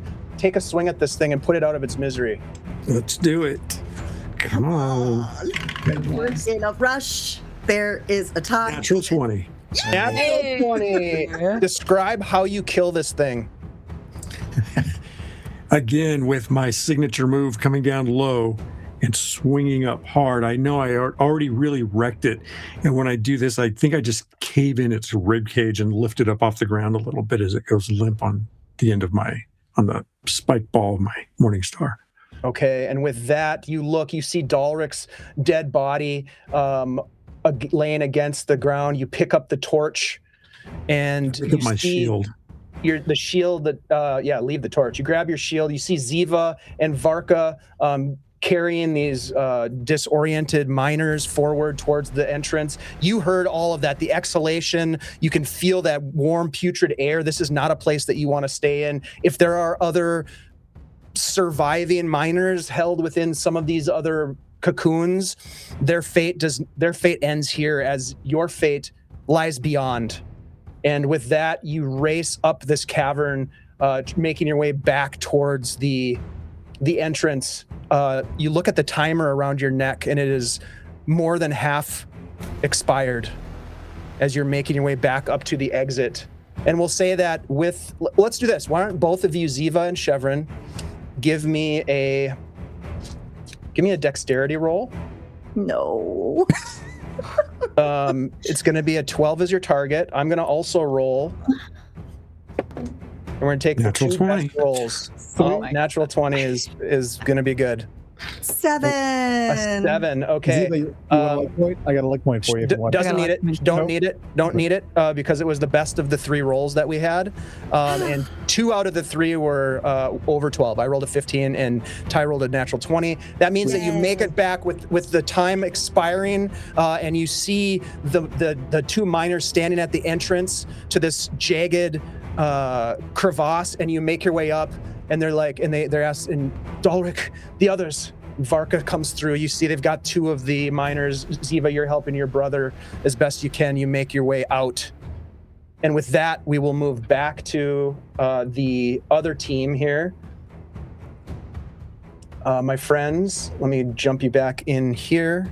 You have just dispatched these things. We'll say for the sake of brevity, you have made your way with those who are still surviving to this building here. Let's get everybody over here. One-eyed Grek is still alive, thankfully. All right, you've got One-eyed Grek and Iggy with you at this point. You make your way over to the space. Iggy runs inside. Let me do that. Iggy runs inside and comes out with a long spool of what appears to be some sort of a rope, perhaps. And Huon, give me an intelligence check. Nope. That's a 5. A 5. Okay. You're not sure what it is. It doesn't look like a strong rope by any stretch of the imagination. And he looks at you and says, "The fuse. It's a fuse. We've got to get up to the mine and connect it, and then light this bitch and run like hell." All right. Do we have a torch lit? Is that a torch? You have 1 torch lit. Yep. Right. I will light a second one while he's getting all that stuff. Okay. I'm going to also say this. The timer, now that you have the fuse, is going to go to 2 on your progress. You've got 2 more to get this done, which means you've got to attach the fuse to the barrels, which he tells you are stacked at the entrance. Okay. And then you've got to clear the zone and light the thing. All right. Which way? Thank you so much for the sub. Thank you. All right. So what do you want to do? Do I know the way? He just tells you it's that way. Okay. Then I take the fuse and start booking it that way. Do you want to try to do some invisibility? I think I'd like to cast invisibility on him. Yeah. Yeah, I think you should try to do that for sure. Yeah, I'm going to for sure do that. Okay. Okay. Oh. Okay, there's a 14 on the dice. Okay, that works. So, Huon, you go invisible along with the spool of this fuse. Sweet. I say, fucking love that. And I start heading the direction he pointed. Okay. Now, you also know that walking into the darkness is extremely dangerous. It's not that you can't do it, but it's very, very dangerous. Are you going to go for it? You're just going to... I mean, it is pitch black, complete darkness. I feel like I need to be able to see, but carrying a torch would be kind of foolish if I was invisible. One-eyed Grek comes forward, and he lights a torch. God, One-eyed Grek is such a badass. and he is going to throw it. Okay. He pitches it, and it lands inside of a mine cart. Okay. And it burns in that minecart, illuminating some of the space. Does anybody else have another torch? Either of you have another torch? Yeah, I have another torch. All right, he's going to... I was trying to light it. Okay, he's going to do another one. Is tea light lit right now? Or do you need to cast that again? I had it lit. Well, it not got on tea light. I had like a little... Oh, yeah, that's right. It's floating above you. That's right. Okay. Yeah. So you've got that floating. Can I send it 30 feet away? I think so. Does it say that you can do that? Mm-hmm. Yeah, absolutely. Where do you want it to go? Do you want it to... Max distance, 30 feet. Like right about here? Yeah. As you do that, you reveal this faceless creature that's dragging these massive claws along the ground, like causing furrows in the dirt. It's silent and it's just kind of walking and lumbering. It lumbers towards the torchlight right here. There's no sound from this thing whatsoever. Oh no! And then One-eyed Grek is going to race forward, and he is going to pitch another torch over here. You see another one of these dark manels. You little fuckers. He takes cover right here. Go ahead and roll an initiative, please. Oh my god. Oh, that's good. same initiative as before. Awesome. Now, let me ask this. Shevren and Ziva, as you have emerged from the crevasse, Iggy is like, I'm going down. And he takes off. No, Iggy's dead, isn't he? He wasn't. Wait, who He lived wasn't and with died? us. No, that's right. That was Dalric. Dalric's dead. It's just Varka. Fuck. Okay, Yeah. he can't do it. What do you guys want to do? Do you want to try to get into the action at the mine explosion? It would take you. We'll just say for the sake of brevity, it would take you like 2 rounds and you could get down there. But you also have your brother, and the other miner. And I'll volunteer. Ziva, stay with your brother. I'll go help the others.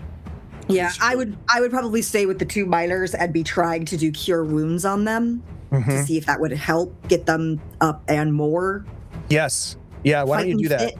Go ahead and make two rolls. Well, one, and see if it works, and then if it does, make another one. Yeah. You get them up on their feet. Ugh. How pissed is Morvanier? Is he still So pissed. And Dave, I Okay, have torch. that's a dirty 20, so not that pissed. Okay, so that'll heal one of them, probably your brother, and then the other one. And you are 4th level now, so you are rolling 3d6, I believe, for your healing. That is gonna use up my freebie luck. Okay, good. And I still fail, so sorry, other miner. That's all right. You've got Varka there to help you. So, Shevren, you're going to try to make your way down to the battle. So Yeah, and I have a say torch of my own. It'll take 2 rounds as you race down with a torch. They tell you the way. Varka's like, it's that way. Actually, you know what? Now that your brother is kind of up, Varka will go with you. Varka is going to show you how to get there quickly because he knows these routes. So he's going to guide you along. And that'll be 2 rounds, Ty. Healing points Perfect. on my brother, so he Perfect. probably then could take over helping the other miner will who help I you. didn't manage to cure wounds. Yep, he will help you. And I will mark that cure wounds has also been removed from my abilities for the time being. Thanks, Morvanier. All right. Let's see. We It's are just a back veneer. now to the battle here, and I think we're at the top of the order, if I'm not mistaken. Yep. Huon, it is your turn. Right. What do you want to do? I need to get past this thing, yes? Yes. I'm just trying to assess out exactly which direction I need to be going to get to these levels. Well, you can see where the tracks are, Yep. Okay. and you know that it's to the north. The direction is to the north to the opening. You don't see the opening from where you are. Got it. It looks like it's just beyond, possibly. Well, it's definitely beyond the torchlight that you can see, which may be problematic. But go ahead. What do you want to do? I would like to book it up to that torch, Okay. and can I grab it and toss it ahead of me as I run? Yeah. Yep. That'll be your action. So you get up to here. That was like 5, 10, 15, 20. You can get up to here. You pick it up and toss it. Give me a D6 roll. 1 through 3. This creature takes notice. 4, 5, 6. It's fixated on one-eyed Grek. That's a 1. Okay, it takes notice. It just kind of turns in your direction. Also, give me following that, give me a sneak roll, please. Dexterity, you have advantage on this, and it's going to be a 12. Natural 20. Hey. Okay. Yeah, nice. That's a perfect time to have that. It just kind of turns back. It looks in your direction, then it kind of turns back towards one-eyed Grek. So that's your turn. It is their turn. This Dark Mantle is going to move in towards one-eyed Grek and make an attack on him. And that is a 15. Grek, what do you got, buddy? Grek. Oh, that hits Grek for sure. Okay. Greg, no. Not Greg. This thing It's like plunk all over clamps again. on to Grek, doing some damage, but he's not dead. This thing is going to, it sees you now and is going to move forward. It recognizes you, Florence. It is going to head in your direction. I've talked to it before. Yeah. Florence, give me a charisma check. 15. Oh my god. Shit. This is one of those moments. Guys, sheep. That's a 14. Do I use a... Yeah, I'm going to use a luck point. Yeah, totally. Okay. That's worse. Oh no. 14. Okay. Give me a D4 roll. Okay. 3. You are paralyzed for 3 rounds. This thing, let's see. Iggy would see this. One-Eyed Grek would see this. Huon, you're running, right? You're racing forward as fast as you can. You may not see this happen, but this thing blinks out of existence almost. Like your eyes close, Florence, as you become paralyzed. They open back up, and this thing is standing right in front of you. And it is going to. It is going to attempt to finger needle you. It's going to try to plunge its large needle-like finger into you. You are paralyzed, so it's going to have advantage. I think this might be it. This might be it, gang. Yeah, that is a 15. That'll hit. Okay. That is going to be 7 points of damage. Ours goes down. Oh no! Actually, she goes up as this thing skewers you with its finger needle and lifts you up into the air, and then sets you down gently on the ground as you slide off of its finger, just and hit the ground. It kneels down and brushes the hair away from your face and looks at you. Then we'll go to Florence. It is your turn. Here we go. Florence, roll a d20. Okay. And on a natural 20, you'll be up with 1 hit point. Otherwise, your death timer is going to tick down. That's a 4. Okay. Your timer ticks down. Let's see. It's back to hold on. One-Eyed Grek. One-Eyed Grek is going to take a shot at the Dark Mantle. Huon, give me a roll for One-Eyed Grek, please. Oh, all right. One-Eyed Grek, come on, buddy. 13 on the die? Yes. 13 is going to hit the Dark Mantle. And that is with... it's going to be enough. Yeah, that kills the Dark Mantle. He takes a shot at it. As it bites him, he takes a shot and drops it to the ground, or on top of that cart, we'll say. And... all right, just let me fix something here. Okay. That is their turn. Iggy is going to race in and take a swing at this thing. Ziva, give me a d20 for Iggy, please. Come on, Iggy. 10. A 10 is not enough as it swings and misses this thing.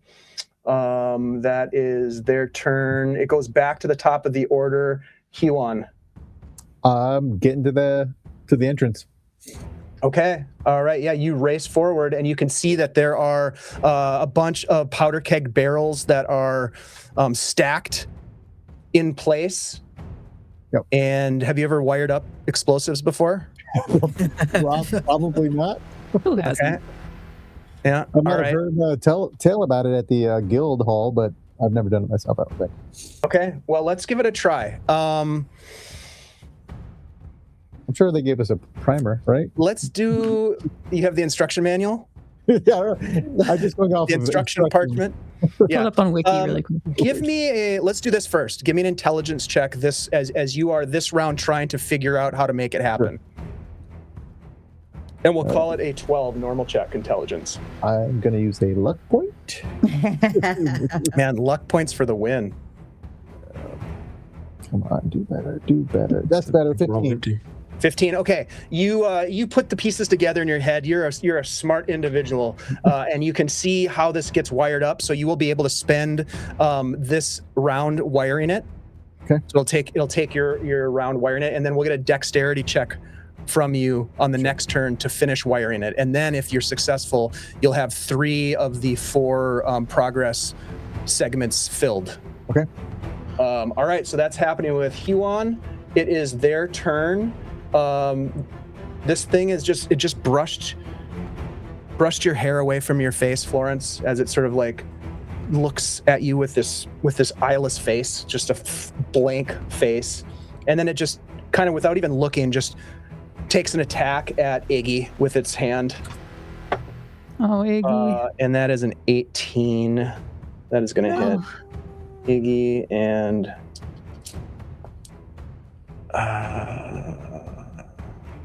yep, that's it. Iggy's dead. Just gets impaled on this thing. All right. That is their turn, I think. Florence, go ahead and give me a D20 roll, please. If you roll a nat 20, you're up with 1 hit point. Otherwise, your death timer ticks down. Okay. Those are 15. Okay. All right. You are in a very strange liminal place. What is going through Florence's mind right now as all of this is happening? I think she's not seeing anything. She's not experiencing anything except a deeper than bone primordial rage that belongs to her but does not belong to her. It springs from the same place as this darkness below her body. Far, far below. It's a deep indignation and unceasing rage.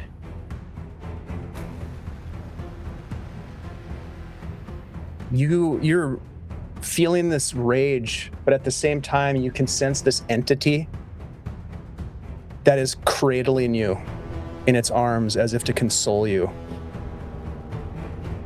We'll go back to the top of the order. Huon, let's get a dexterity check as you are now wiring this thing together. This is going to be a normal check. 12 is your target. All right. 12 on the dot. Okay, so you get the thing wired, filling the third segment on your progress tracker. You have now only to clear the zone, unraveling the fuse, and then lighting the thing. So you use your action to wire this up, and presumably you're going to use your movement. Which way are you going to run?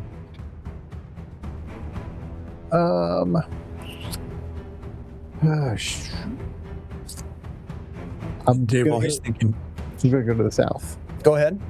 I think I'm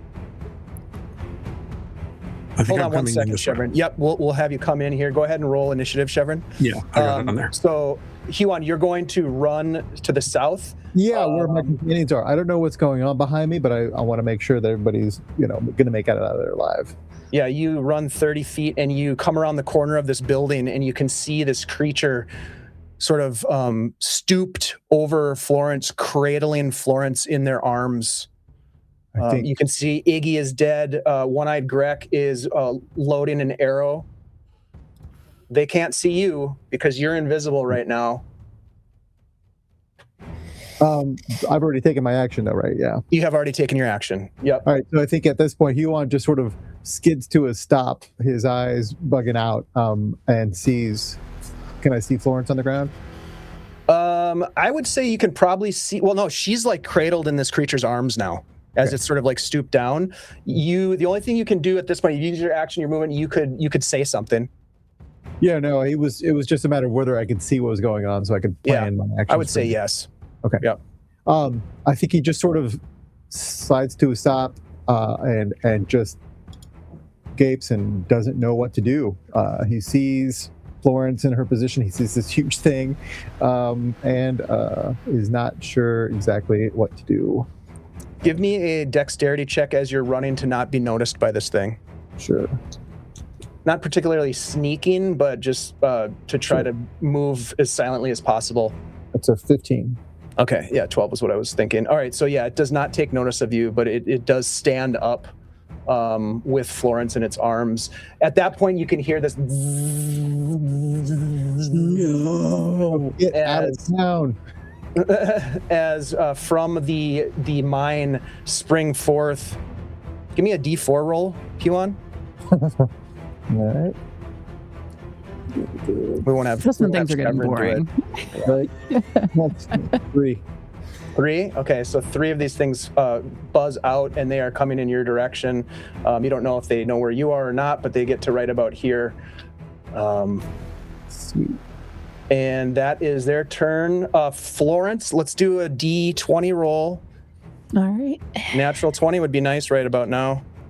I've rolled 2 already. I can roll 1 again. Big money. That's it. What is with this dice and 14s? Oh, God. shit. Okay, so your clock Damn ticks it. down. One-Eyed Grek is going to fire at this thing. Actually, I'll have you roll it. Ziva, give me a D20 roll for One-Eyed Grek. I don't want to be responsible for this.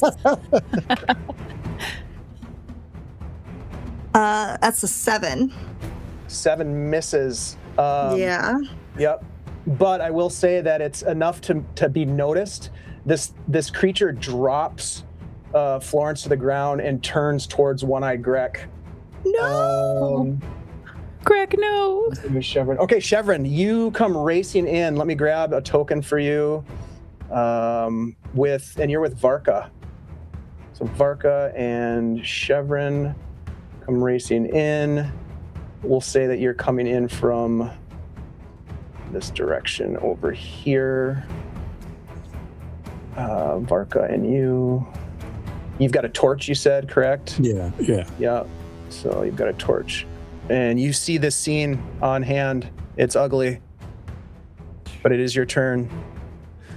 You probably don't notice Florence's body immediately because you're looking at this creature that just got up and turned in your direction, basically, but it definitely has eyes on One-Eyed Grek. And then you look back and you can see that there are sting bats incoming from the north. There are torches burning all over the place. I feel like I made a bad choice in this moment. Okay, so I have a question for you. The holy weapon had 4 rounds. If it took a round to go up and 2 rounds to get back, it's gone. It's gone now because okay. it was you were in the chamber when that was cast, and then a lot of time has passed since you scrambled back up through all those corridors and things like that. Yeah. So I think that's expired. So really, the only thing I recognize is the goblin as any sort of ally here. Yes. I am going to drop the torch and grab my shield. And then if I have movement left, I'm going to do what I was going to do a month ago. I'm going to go charge this thing. Okay, let's do it. Are you taking the torch with you? Or you drop the torch? Nope, I'm dropping the torch. Okay, you drop the right torch. where I'm standing. Give me a D6 roll, 1 through 3. The torch is fine. 4, 5, 6. It goes out. 2. Okay. It stays lit. You race forward, closing the distance. It's your turn. What would you like to do? You want to take a swing at this? Yep. Yep. Go right for its knee. All right.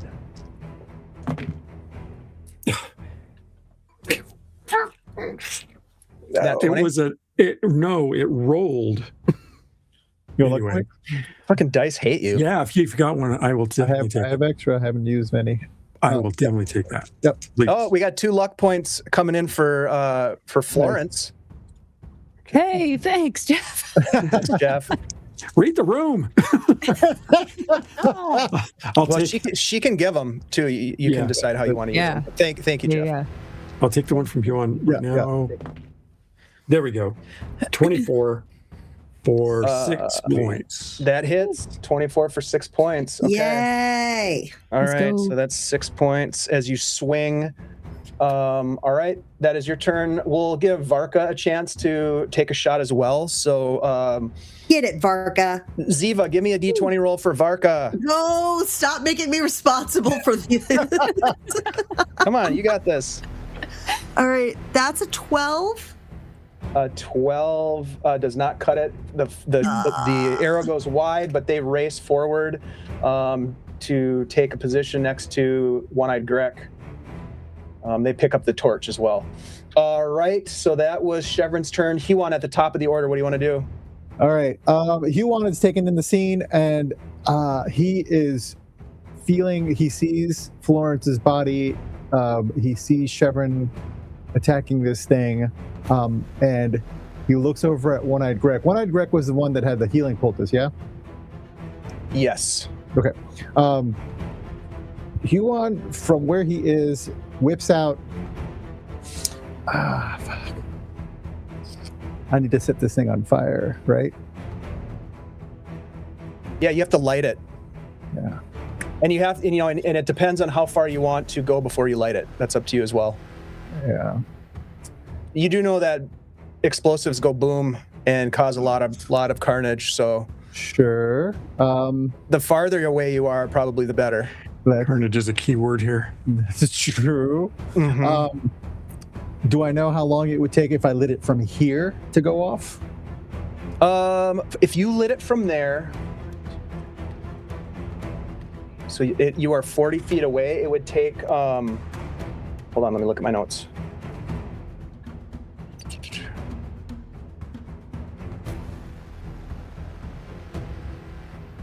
It will take 4 rounds. 1 round, 10 feet in a round. Okay. All right. Over by where Iggy's body is that a torch that's lit on the ground? Yes. Is it possible for me to get to there and just drop it, like use that torch to light it?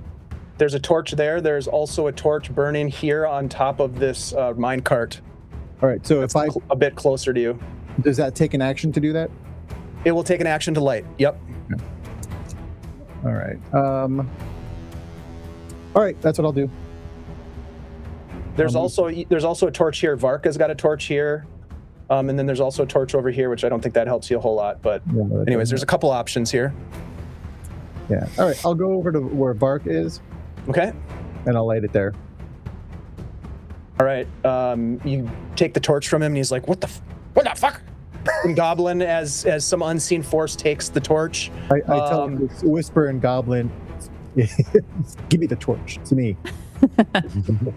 He relinquishes the torch, and then with your action, you're going to light it. Yep. So we are. It's going to take 6 rounds from where you are. Let's see if we can survive that long. All right. It is their turn. This thing turns towards you, Shevren, and is going to make an attack. That I don't think is going to hit. That is a 13. Oh, the shield saves me. Okay. And then these stingbats are going to move forward. 30, Varka, or One-Eyed Greg. Oh no. Oh no. All right, so this isn't great. No. For One-Eyed Greg. A miss with a 7, a dirty 20, and a 14. Oh, you fuckers. Yeah, two of them latch onto Greg and just drain him dry as he is killed on the spot. Florence, give me a D20 roll. Someone needs to save Florence. I was busy. Death timer is counting down.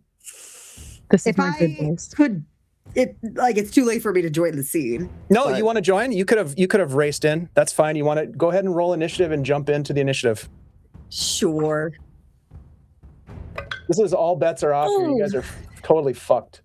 That's 19. 19. Oh, man. So close. Can I pump it with a luck point? A 19, huh? Oh man, you want to use a luck point to try to re-roll that? Do I? Do I use one? Yeah, I have 2. Yeah, do it. Is it, you just need a 20? That's what you need, period? You need Yeah. a natural 20. And you don't want to die and have him sitting there. Yeah. Yeah, I'm going to do it. Do it. Oh my God. If this result is worse, do I use it? Yes. You always use the second result. It's like you're But re-rolling then if it's it. worse- It doesn't matter. You just need a nat Oh. 20. Yeah, Yeah. okay. Anything below that is irrelevant. You die more. It's an 8. Okay. Florence, as you are dying, I'd like to hear more about what's going on in your mind as life is slipping away, as you feel your essence leaving your body. You feel the soft embrace of the earth pulling you deeper and deeper into its bosom. It might feel terrifying, but it also feels comforting. How does that resonate with Florence at this moment? I think that there is a peripheral awareness that she's going home. But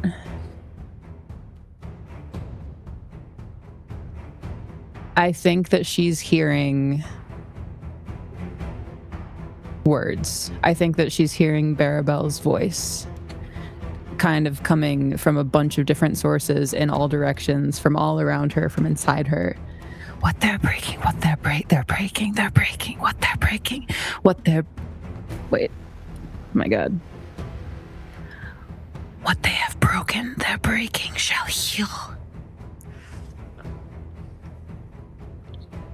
She's hearing that over and over again in fragments. Beautiful. You are slipping away, Florence. Russell can't play. Thank you for 3 advantages that are for the pool here. Anybody can use them. Shevren, it is your turn. Thank you, dude. I would say I'm you committed. you obviously see Florence dying or dead. It's unclear on the ground behind this thing as it stands towering over you, silent and faceless. All right. I'm going to skirt around it then. I'm going to drop my shield and my beloved Morning Star. And I'm going to skirt around it and scoop up Florence and carry her here. If I can. Do you want to carry her towards the healer? I don't even know if I know the healer's there because my back was turned and I was Well, focused we're on gonna this. we're gonna retcon and say that Ziva came with you, and Varka. All right. Well, if we can do that, then yes, that makes more sense. 'Cause I don't have my cure wounds anymore, but I can try to do Bandage or something. like stabilize. You can try to stabilize. It takes an intelligence check. 15 is the target on it. Does that thing Yeah. just swing at me? No, it doesn't. If you would like to, Shevren, use your action to grab her. So you race over with Florence as this thing just sort of watches with this eyeless sort of observation of you as you race towards Ziva. Do you say anything to Ziva as you're running forward with Florence in your arms? I just say, Ziva, save her. Okay, we'll go to the top of the order. Huon, it is your turn. You lit this thing last turn, right? Yep, I did. Okay, so we'll use your turn as the tracker. So 5 more rounds, and this thing is going to blow. What do you want to do? You see these 3 sting bats, 2 of them embedded in one-eyed Grek. Varka is knocking another arrow. You watch as Shevren races past with Florence in his arms. Ziva is there. What do you want to do? What do I see the thing doing? Watching. It's just watching. It's watching. It just turns very casually and just watches as Shevren runs with Florence's body. And I can't tell whether it is going to attack next round from that posture, it has no expression. It has no expression, and it just, like I said, it's very casual. It's been casual this whole time. Yeah, it's been But casual. it has killed things. You have seen it kill things brutally. Yep. And But you before also it's have these Biggie. sting bats. What would you like to do?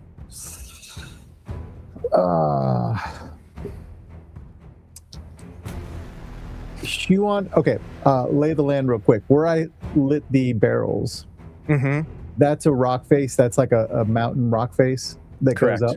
Yeah. Yep, a steep rock face that ascends into darkness, the Shadowdark, of course, above you. And yeah, you just see the burning wick of this fuse just snaking its way towards the barrels. Okay.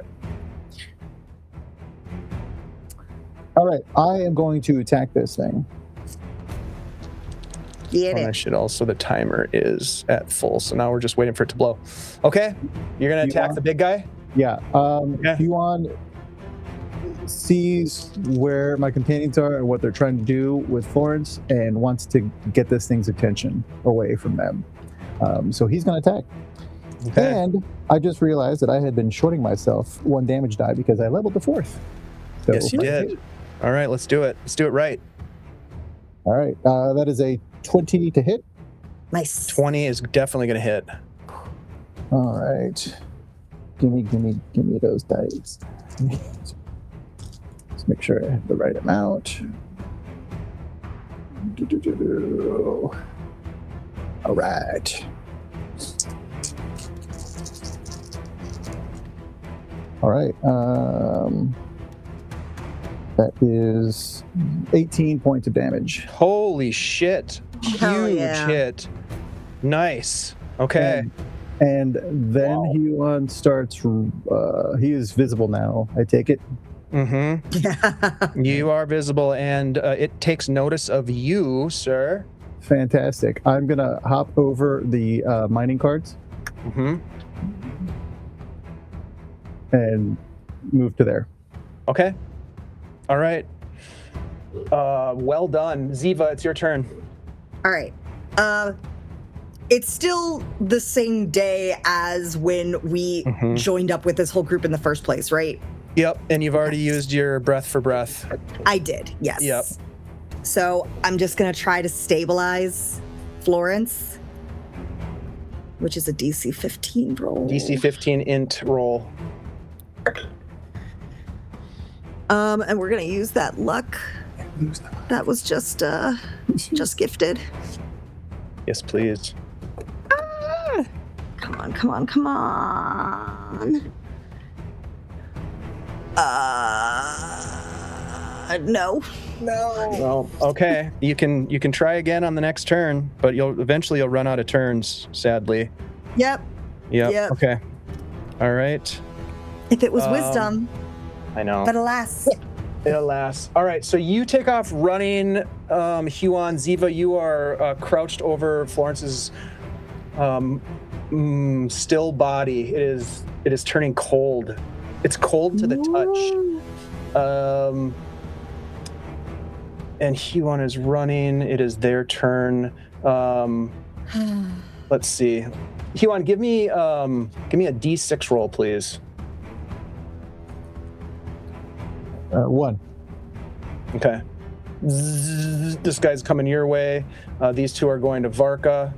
The first one's going to attack you first, Stingbat. That is going to be a 14. 14 is exactly what it needs. Oh, shit. All right. It inserts its proboscis into you. You take 2 points damage as you feel this piercing pain, and it starts to suck on your life essence, your blood.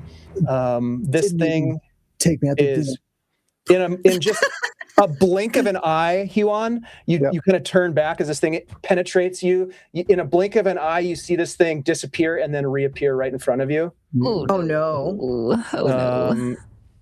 You know what? I have advantages. No. I forgot about that. No. You Scottish don't need Jeff- them. Scottish Jeff Yeah. gave me advantages. I have to use You them. don't need them. I have to. At this point, Oh, shit. I rolled a natural 1, but then I also rolled a 17. Damn. So that is going to hit you, Huon. Yeah. With the bonus, and as it pierces you with its needle finger for 2 points of damage. There's all sorts of penetrating that Huon did not consent to. You did not. That was not cool. Florence, you really need to roll a nat 20 here. Yeah. Cool. Please. Okay. Please. All right. All right. All right. All right.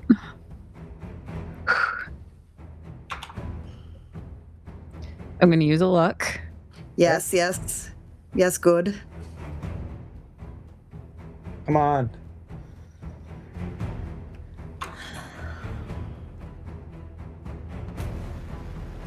Is that a good face? Oh my god! Natural 20? Oh, fuck yeah. Oh my Dude. god. Oh my god. Okay, These Florence, fucking dice, dude. as you are being pulled into the warm embrace of the earth, something changes. What happens?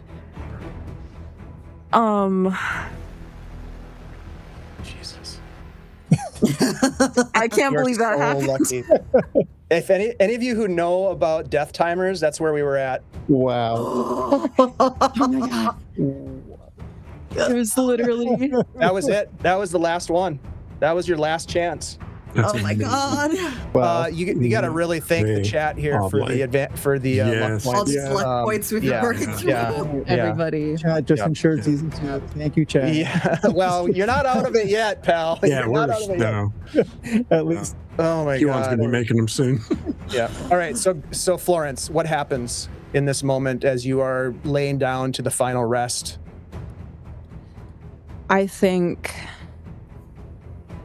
from the darkness, there is a rush of black and silver flame, not visible to anyone, but which, like, what's gouts? What does a fire do? Gouts up from inside of her. And I think that before she is conscious, her lips are moving and she's shouting. This is the elegy eternal, the hymn of living stone, the song of ultimate suffering. What you have stolen will be wrenched from your grip. What you have broken, your breaking shall heal. And she's awake. With 1 hit point, Ziva, you with your hands on her, trying to stabilize her, her body cold, you feel this warmth return, and it's unclear. It doesn't feel. Let me just put it this way: it doesn't feel right. This is not more veneer, and you know it. You can tell something is different with this. Florence's eyes open and look up at you. Florence, you have 1 hit point. You are conscious. That was amazing. Shevren, you see this happen as well. Florence's eyes open up. You're not sure what happened. What do you want to do? I say, Ziva, Florence, flee to the surface. Get out of here quickly. And I go and get my shield and morning star, and then follow after them, or pass them if they don't listen. Okay, so you race back, My grab suggestion. your shield and morning star, and then race back to here. We'll say you can get back to them with that action, using your action to move. So you race over here, grab your stuff, and then race back over here. Yeah. And if they're pausing, I'm just like, go. All right, let's jump over to Huon, sir. We're gonna go ahead and the fuse continues. You have 4 rounds left on the fuse, and then this thing goes kabang. Do I see my companion starting to move away from me? Well, let's see. You've got this massive creature that is attacking you. You've got a sting bat embedded in you. Lots of penetration. Give me a D6 roll. We'll say 1 through 3. You do see them. What's going on? 4, 5, 6. You're just too distracted by being attacked by this thing that it's unclear. Got a 3. Okay, so you do see them sort of like there's commotion going on. You see Varka is being attacked by sting bats. What do you want to do?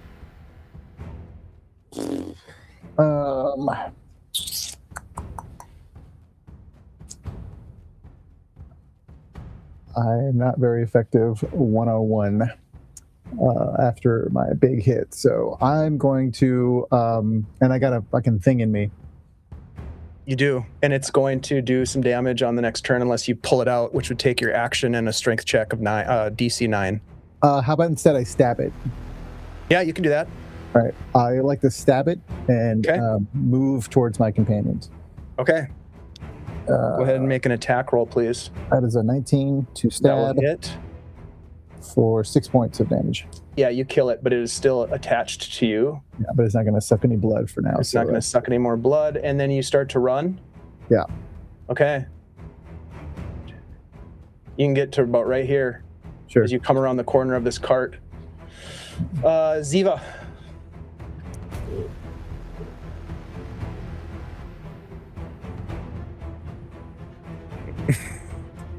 What would you like to do?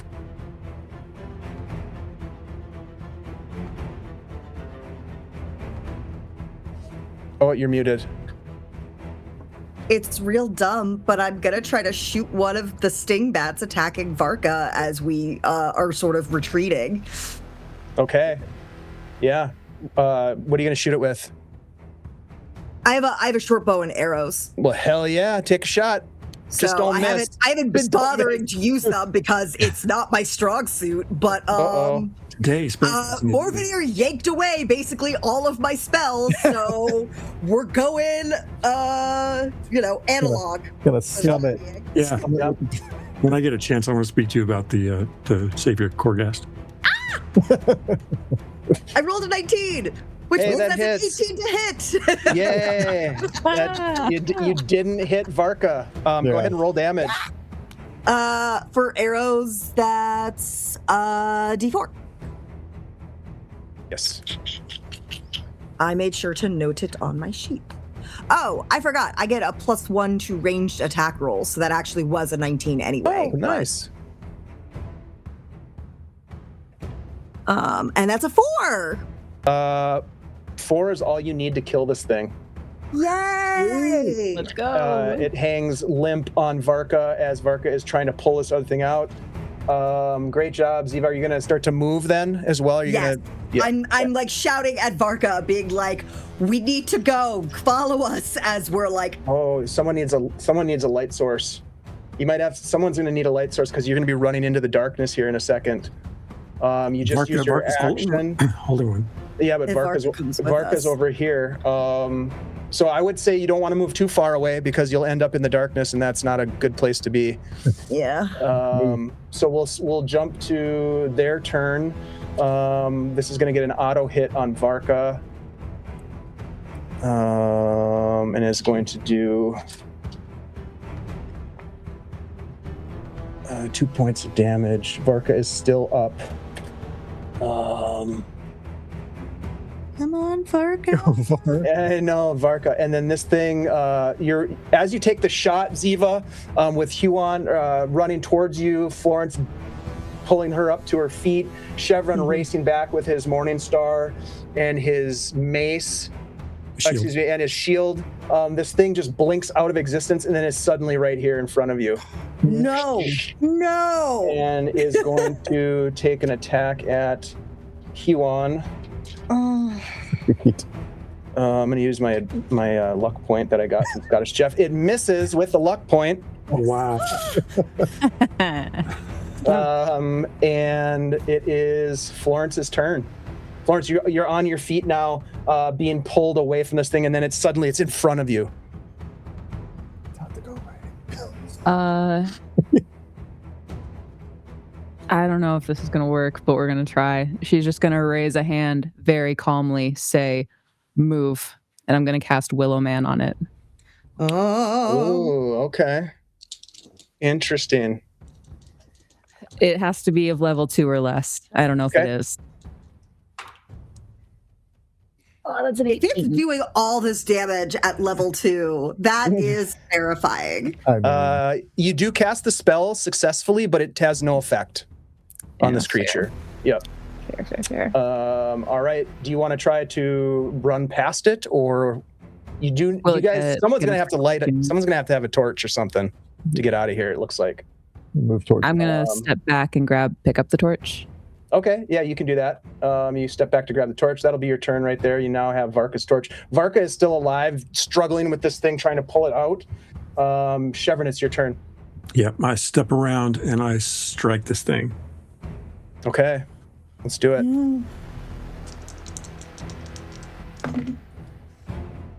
I'm going to use one of the community lucks. Okay. I think that's 2 of the 3. So. Dang it. No. Okay. You miss. Oh, Shevren. Okay, so Varga. Let's go. Huon, give me a D20 roll for Varga. He's going to try to pull. They're going to try to pull that sting bat out of them. They need a 9. Come on, buddy. Come on, Varga. You got this. Got a 6. No. Oh my God. Yep, that doesn't help Varga. All right, top of the order. Huon, what are you doing? We're gonna. Oh my God. I just looked at the time. I'm sorry, guys. This is really long. That's okay. Neither one of us. All right, let me see if this is a thing I could do. If Huon walks into the dark, sort of playing it by ear, literally, could I get not advantage? I would imagine it'd be a disadvantage, but I'd still be in a regular roll if I did that. Could I make him unawares of me behind him if I was in the dark? Is what I'm asking. Well, on account of the fact that he's attacking you, I would say probably not. If he was distracted with someone else, possibly. Yeah. For some reason, I thought I was paying attention to Shev, but he's not. All right. Then I will just regular attack him. Okay. And the fuse is down to 3. Yep, that's a 17. 17 hits. For 5 points of damage. Okay. Yep, this thing, you're attacking this thing and it doesn't even really doesn't even notice. I mean, it may notice, but it's not really responding to the attacks. Sure. Like it's not even feeling it maybe. But you can see that it's doing damage to its flesh. Okay. All right, Ziva.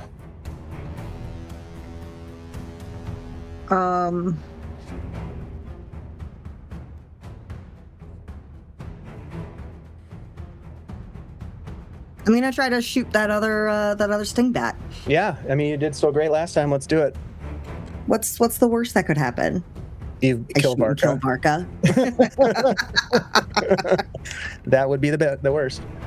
And that's probably what's gonna happen because that was a 5. Oh no! Okay, roll again, and this is gonna be against Varka's AC. That's a 6. Misses both of them. Woo! Yeah. Oh I'll take ineffective over party killer any day. Yeah. Okay, this thing is going to suck on Varka again, just draining the blood from this poor goblin chieftain. He's putting up a good fight, but he just can't seem to get rid of this thing. And then this thing is going to take another swing. This time, let's see, we've got 3 of you there. 1, 2 is Huon. 3, 4 is Shevren. 5, 6 is Ziva. 2 Huon. I'm going to use my last advantage. That is definitely going to hit. That's an 18 on the die. Oh no. Finger needle. Yep. That is 6 points of damage, Huon, as it punctures into your abdomen. Oof. Florence, it's your turn. You have the torch in hand. Varka is struggling with this sting bat. What do you want to do? Sorry, Varka. I'm going to walk up. Yeah. Earlier, we found a lantern and a flask of oil. I'm going to take out the flask of oil. I'm going to douse it on this creature. Okay. Give me a dexterity-based attack roll, please. And we'll say that you'll have advantage on this because it is pretty well focused on Huon. Awesome. Welcome. I used up all my luck.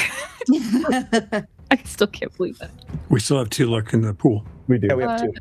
15. 15, I will say that you get some of it on it, but not all of it. Not all of the flask.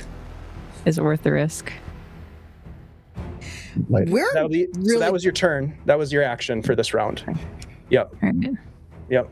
But I like where your mind's going. It does have oil on it now. It's just not the full effect of what you'd hoped. Okay. So that was Florence's turn. Shevren. Oh, I'm committed right now. Get it. Come on.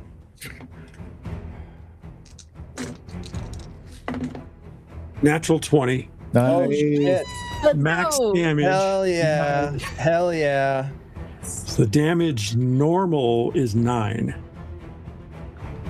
I don't know how. Okay. What's the net? What's the crit hit? Crit hit. Critical hit is double the damage or double the dice. Double the damage. 18. 18 points damage. Wow. Let's Huge hit. It takes that and notices it and turns towards you, Shevren. Sorry, not Chevron. Shevren. This thing is looking rough right now. It has a splattering of oil upon it. That was Chevron's turn. Huon. We have 2 rounds to get. Yep, Huon, 2 rounds. All right. Come on, buddy. I don't have any advantages left, so that's good. Is Florence holding the torch? Yes. Okay. And I see where she's going with that. I will go ahead and attack it. I'll leave her to 2 damage. That is a 16. I'm gonna give Varka a quick roll here. Varka did get this thing out of him this time. Thank you. Yeah, Huon, what'd you say? 16 to hit. 16 does not hit. Does not hit. I will use a luck point. Okay. I'm gonna use a luck point. Yep. That's my last one, except for the. Okay. Roll them again. That will hit. Yay! Come on. 5 more points of damage. Okay. You guys are chipping away at this thing. It's not looking great. Better than nothing. Not that it ever really looked great, but it's looking damaged. Brings us to Ziva.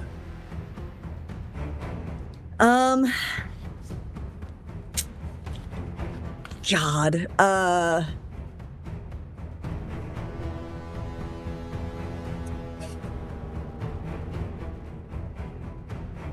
I see what Florence was trying to do, so I take my last oil flask because my lantern broke, so not like I can use it, and I will also try to splash, like just chuck. Hell yeah! Dexterity, give me a dexterity-based. Yep, dexterity-based attack roll with a flask of oil. Let's do this. Let's go. Big money. It is not big money. Use the luck. Use my reroll. I don't Use think mine. there is any. We have one. We have one more. It's our last luck point. Okay, that's a 12. It doesn't quite make it. Maybe a little bit splashed on it, but not to the effect that you were hoping. Yep. That doesn't mean you couldn't do what you're thinking you want to do. It just means it might not have the effect as much of an effect as it possibly could. But yes, you do that. The sting bat is going to try to go after Varka again. Poor Varka. It's going to miss. Varka dodges out of the way as this thing flies past him. This creature has 4 targets. This demon. You know what? Ty, give me a D4 roll, please.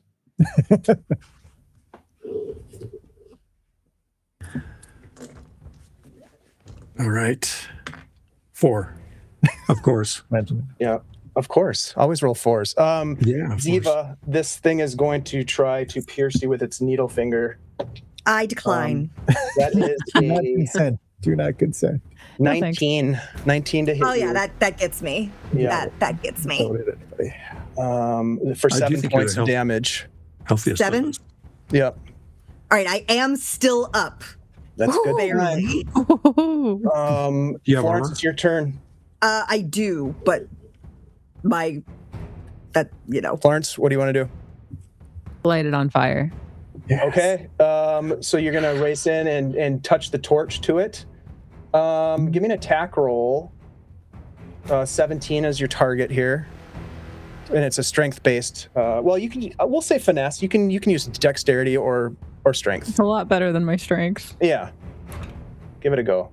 That's only a 3 on the dice. Okay, you race in and start waving trying to get it lit, but it doesn't quite work.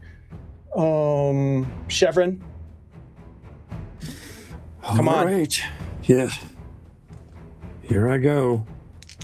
No luck points left.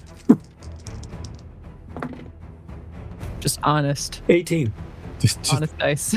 18 is a hit. Nice. 8 points.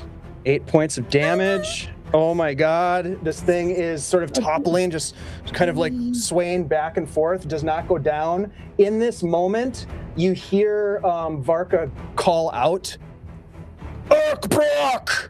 And you turn over your shoulder, Huon, and you watch as he lights another torch and runs towards the mine.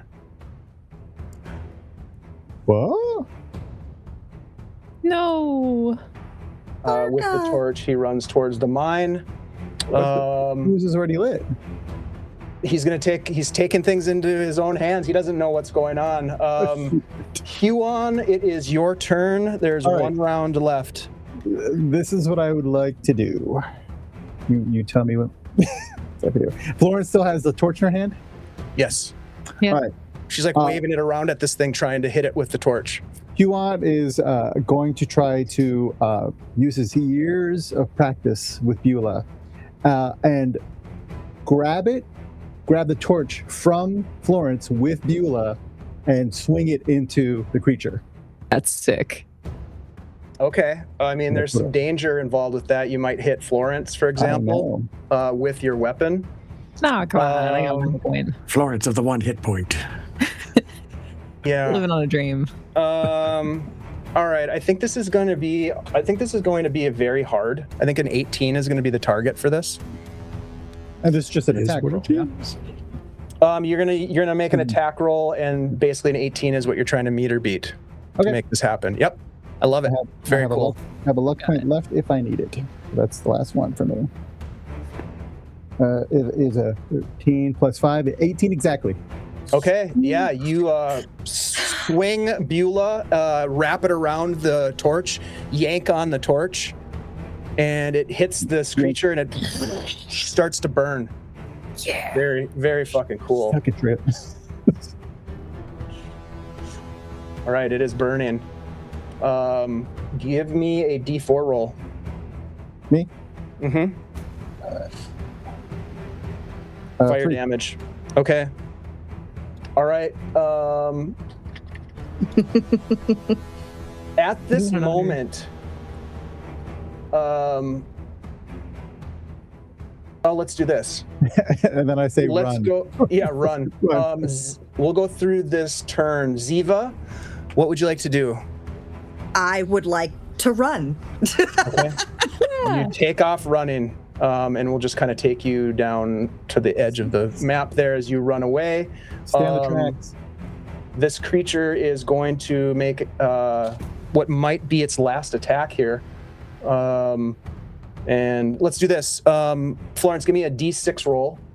Why 1, me? 2 is Huon, 3, 4 is Shevren, and 5, 6 is you. Can I yell for its attention? Can I try to get it to attack me? No. No? Okay. That's 5. Okay, it is going to take a swing at you, Florence. She only has And- 1 hit point. I just rolled a natural 1. Oh, thank God. So it swings towards you, Florence, and you duck out of the way as this clawed hand swings over the top of your head. Damn. Actually, Okay, can I add some flavor to that? Sure. I would love it if possible. The claw comes down, she catches the wrist and just strokes its face. Sure. It's weird. What But is yes, this absolutely. weird courtship going on? See you in a healthy You do that. You don't do that. You don't Such do a that. New meaning and Tinder all the way around. Shevren, let's see, that was it. So Florence, it is your turn. I would say that's your turn. If that's what you want to do, that's your turn. That's cool. Yeah. All I'm right. into it. Yeah. All right, And then Shevren, run. it is your turn. All right. I'm going to do an upswing into the crotch. Nice. This thing is ready to go down. What is that? I'm going to use a luck point. that Yeah, you were please. just gifted. Oh my God, no, that's only 10. Well, I should have used lucky for the creature because it only has 1 hit point left. my.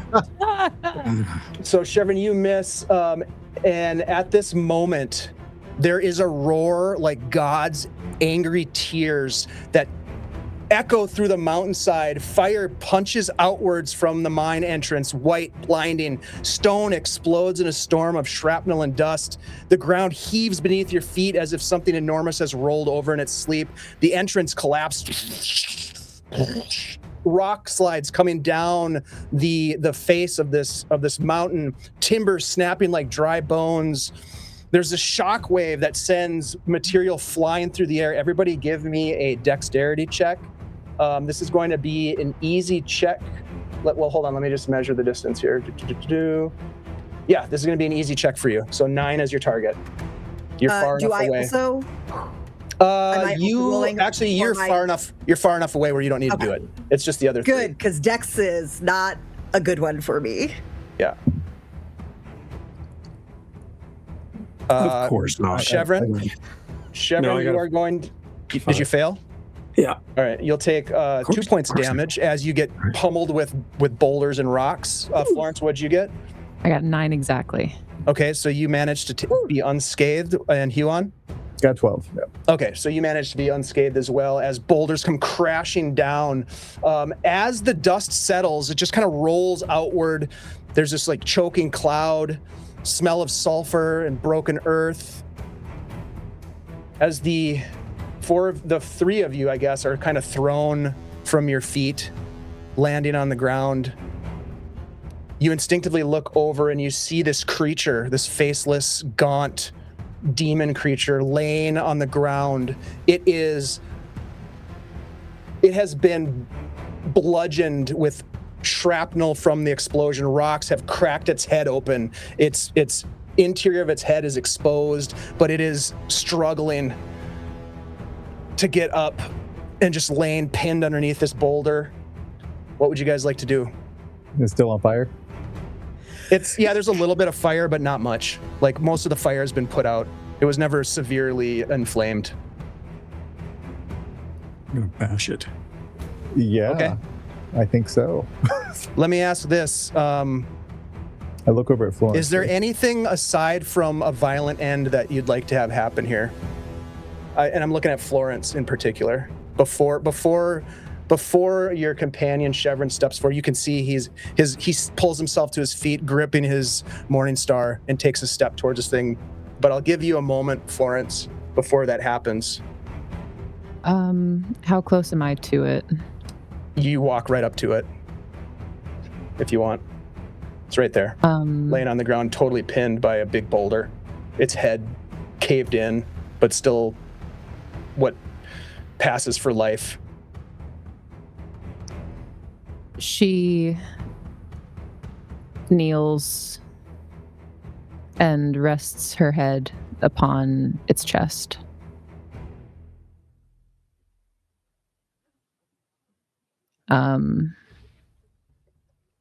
Not preventing what's to come, because it has to happen, but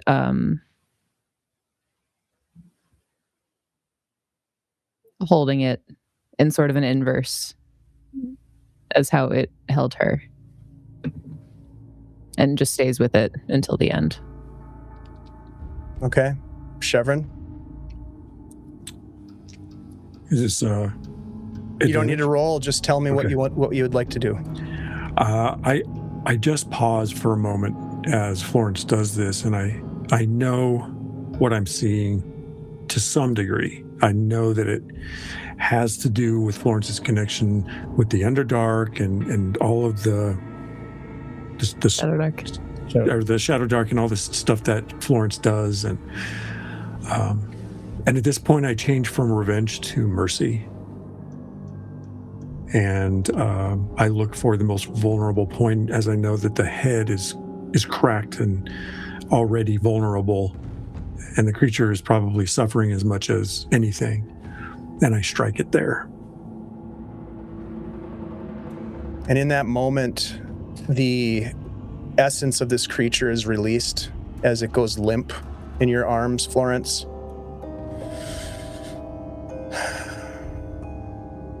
Light burns from a torch as you pull yourselves to your feet, gathering yourselves together.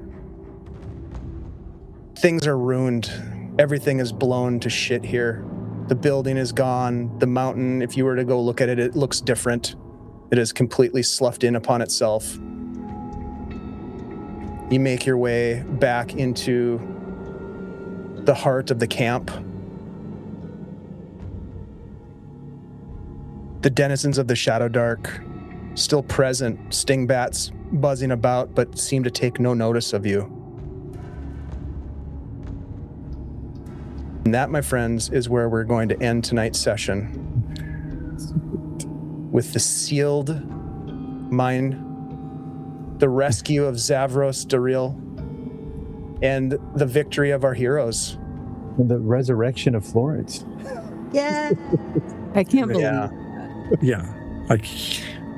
There's a lot of I can't believe it's, starting with a whole bunch of terrible rolls that culminated in a few amazing ones. Yeah. my first D20s. Nice. There were a lot of natural 20s during that battle, actually. There were a lot of them getting thrown around. That none of that was easy. That was all deadly level. Like, no, you shouldn't have survived, but you had luck on your side, you had the chat on your side, and you made some good decisions. Thank you guys for hanging out. I'm so sorry we went an hour longer than we should have. But yeah, sorry, I didn't even notice it until like 45 minutes past the hour. Sure. So let's make this quick. Let's go around the table, say some goodbyes. If there's anything you want to tell people about how you're feeling right now or anything else, please do. Let's start with Rouge. Rouge, thank you so much for what you do here on this game. I really appreciate you being here. Always a blast. I've been Ziva Jarrell. I don't really have anything current going on. If you want to check out other past projects I've been part of, you can just click the handy link that was just put in chat. I'm not going to make it longer than that because it is past midnight where I am. So, yeah. Sorry about that. Thank you so much. Let's jump next over to Grace.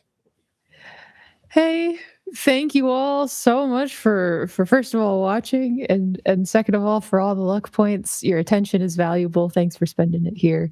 This was super cool. I can't believe that all of us survived that. That was awesome. Subscribe to the Guild Superior YouTube channel. It's amazing content. Thank you all for hanging out. This was a blast. And Dave, thank you for an awesome session. This was so much fun. Oh, thank you. I really appreciate you being part of this. Oh, thank you so much for the Russell. Thank you for that. The gift subs and the generosity, much appreciated. Yeah, thank you all for being here. I did put the link real quickly to the Castles and Crusades Adventure Spellbook Reforged crowdfunding. So please go check that out and support that. Let's jump next over to Dungeon Mr. Ty. Hey everybody, Dungeon Mr. Ty, owner of Adventure Sling Productions, creators of New of Arden and the Fortunes D4 system. And if you don't know what that is, hop over to Folk and Myth tomorrow at 5 p.m. Pacific, 8 o'clock Eastern, and check it out. I'll be running episode 3 of 4 for the Engraved Calf with my own New of Arden system and setting, and a great cast of players over there as well. And other than that, you can see what's going on at adventuresling.com. I will tell you more about what that is about next week. And meanwhile, thanks for having me. Thanks, chat. This is a phenomenal series. This was really intense. Super intense. That was great. And there's more to come next week. I feel like next week's going to be intense too. All right, let's jump next over to Jose Ortiz. So glad that you're part of this as well. All of you are awesome. I really appreciate your creativity. Jose, tell us quickly what you've got going on, how people can find your stuff. First off, thank you, Dave. Thank you for running this fantastic game. Thank you, chat. Because of you, all of our characters are still alive. So thank you. What I've got going on is basically in the little sidebar there. You can click on my portfolio if you want to see my art. I am doing art and writing also for Realms Bound. Also there, you can click on that and join the newsletter. That's going to be really cool when it comes out in March. First book is coming out in March. And also New of Arden. There's a new module coming out. So that's going to be awesome. So yeah, that's me, and I'm still playing Huon. So Hell yeah. Thank you so much, you guys. Real quick, on my side of things, I'm Dave. You guys know me. I play games, produce games, run games here in Guild Spear. I am trying to get us to 1,000 subscriptions on YouTube, so please go over and check out our YouTube channel. All of these games get archived over there, and we're trying to build a little bit of momentum around this particular series, which has gotten a lot of great response over on YouTube. So please check that out and help us with a little bit of support. And Thursday nights, we have Siren's Demise, which is our House Eidolon's game, which is a system that was created by our buddy Penborough, who's the game master for this series. Come by, check that out. Saturday, we'll be here with Mr. Alan Henry behind the GM screen with his friends from New Zealand, where we are playing Things from the Flood, which is sort of like the sequel to Tales from the Loop, if you're familiar with that. Very fun series. We'll be back here in the coming months with some Dungeons and Dragons with Jose, with more New Avarden, with Paul, with the Monster Hunters Club, with Candace, and more, a lot of other stuff. I'm going to say goodbye. We're going to raid into Happy Jack's RPG. Thank you all so very much for the amazing support and for hanging out with us. I apologize that I kept you guys up much later than unusual. So apologies. Please accept them. And we'll see you next time. Thanks, everybody. Bye-bye.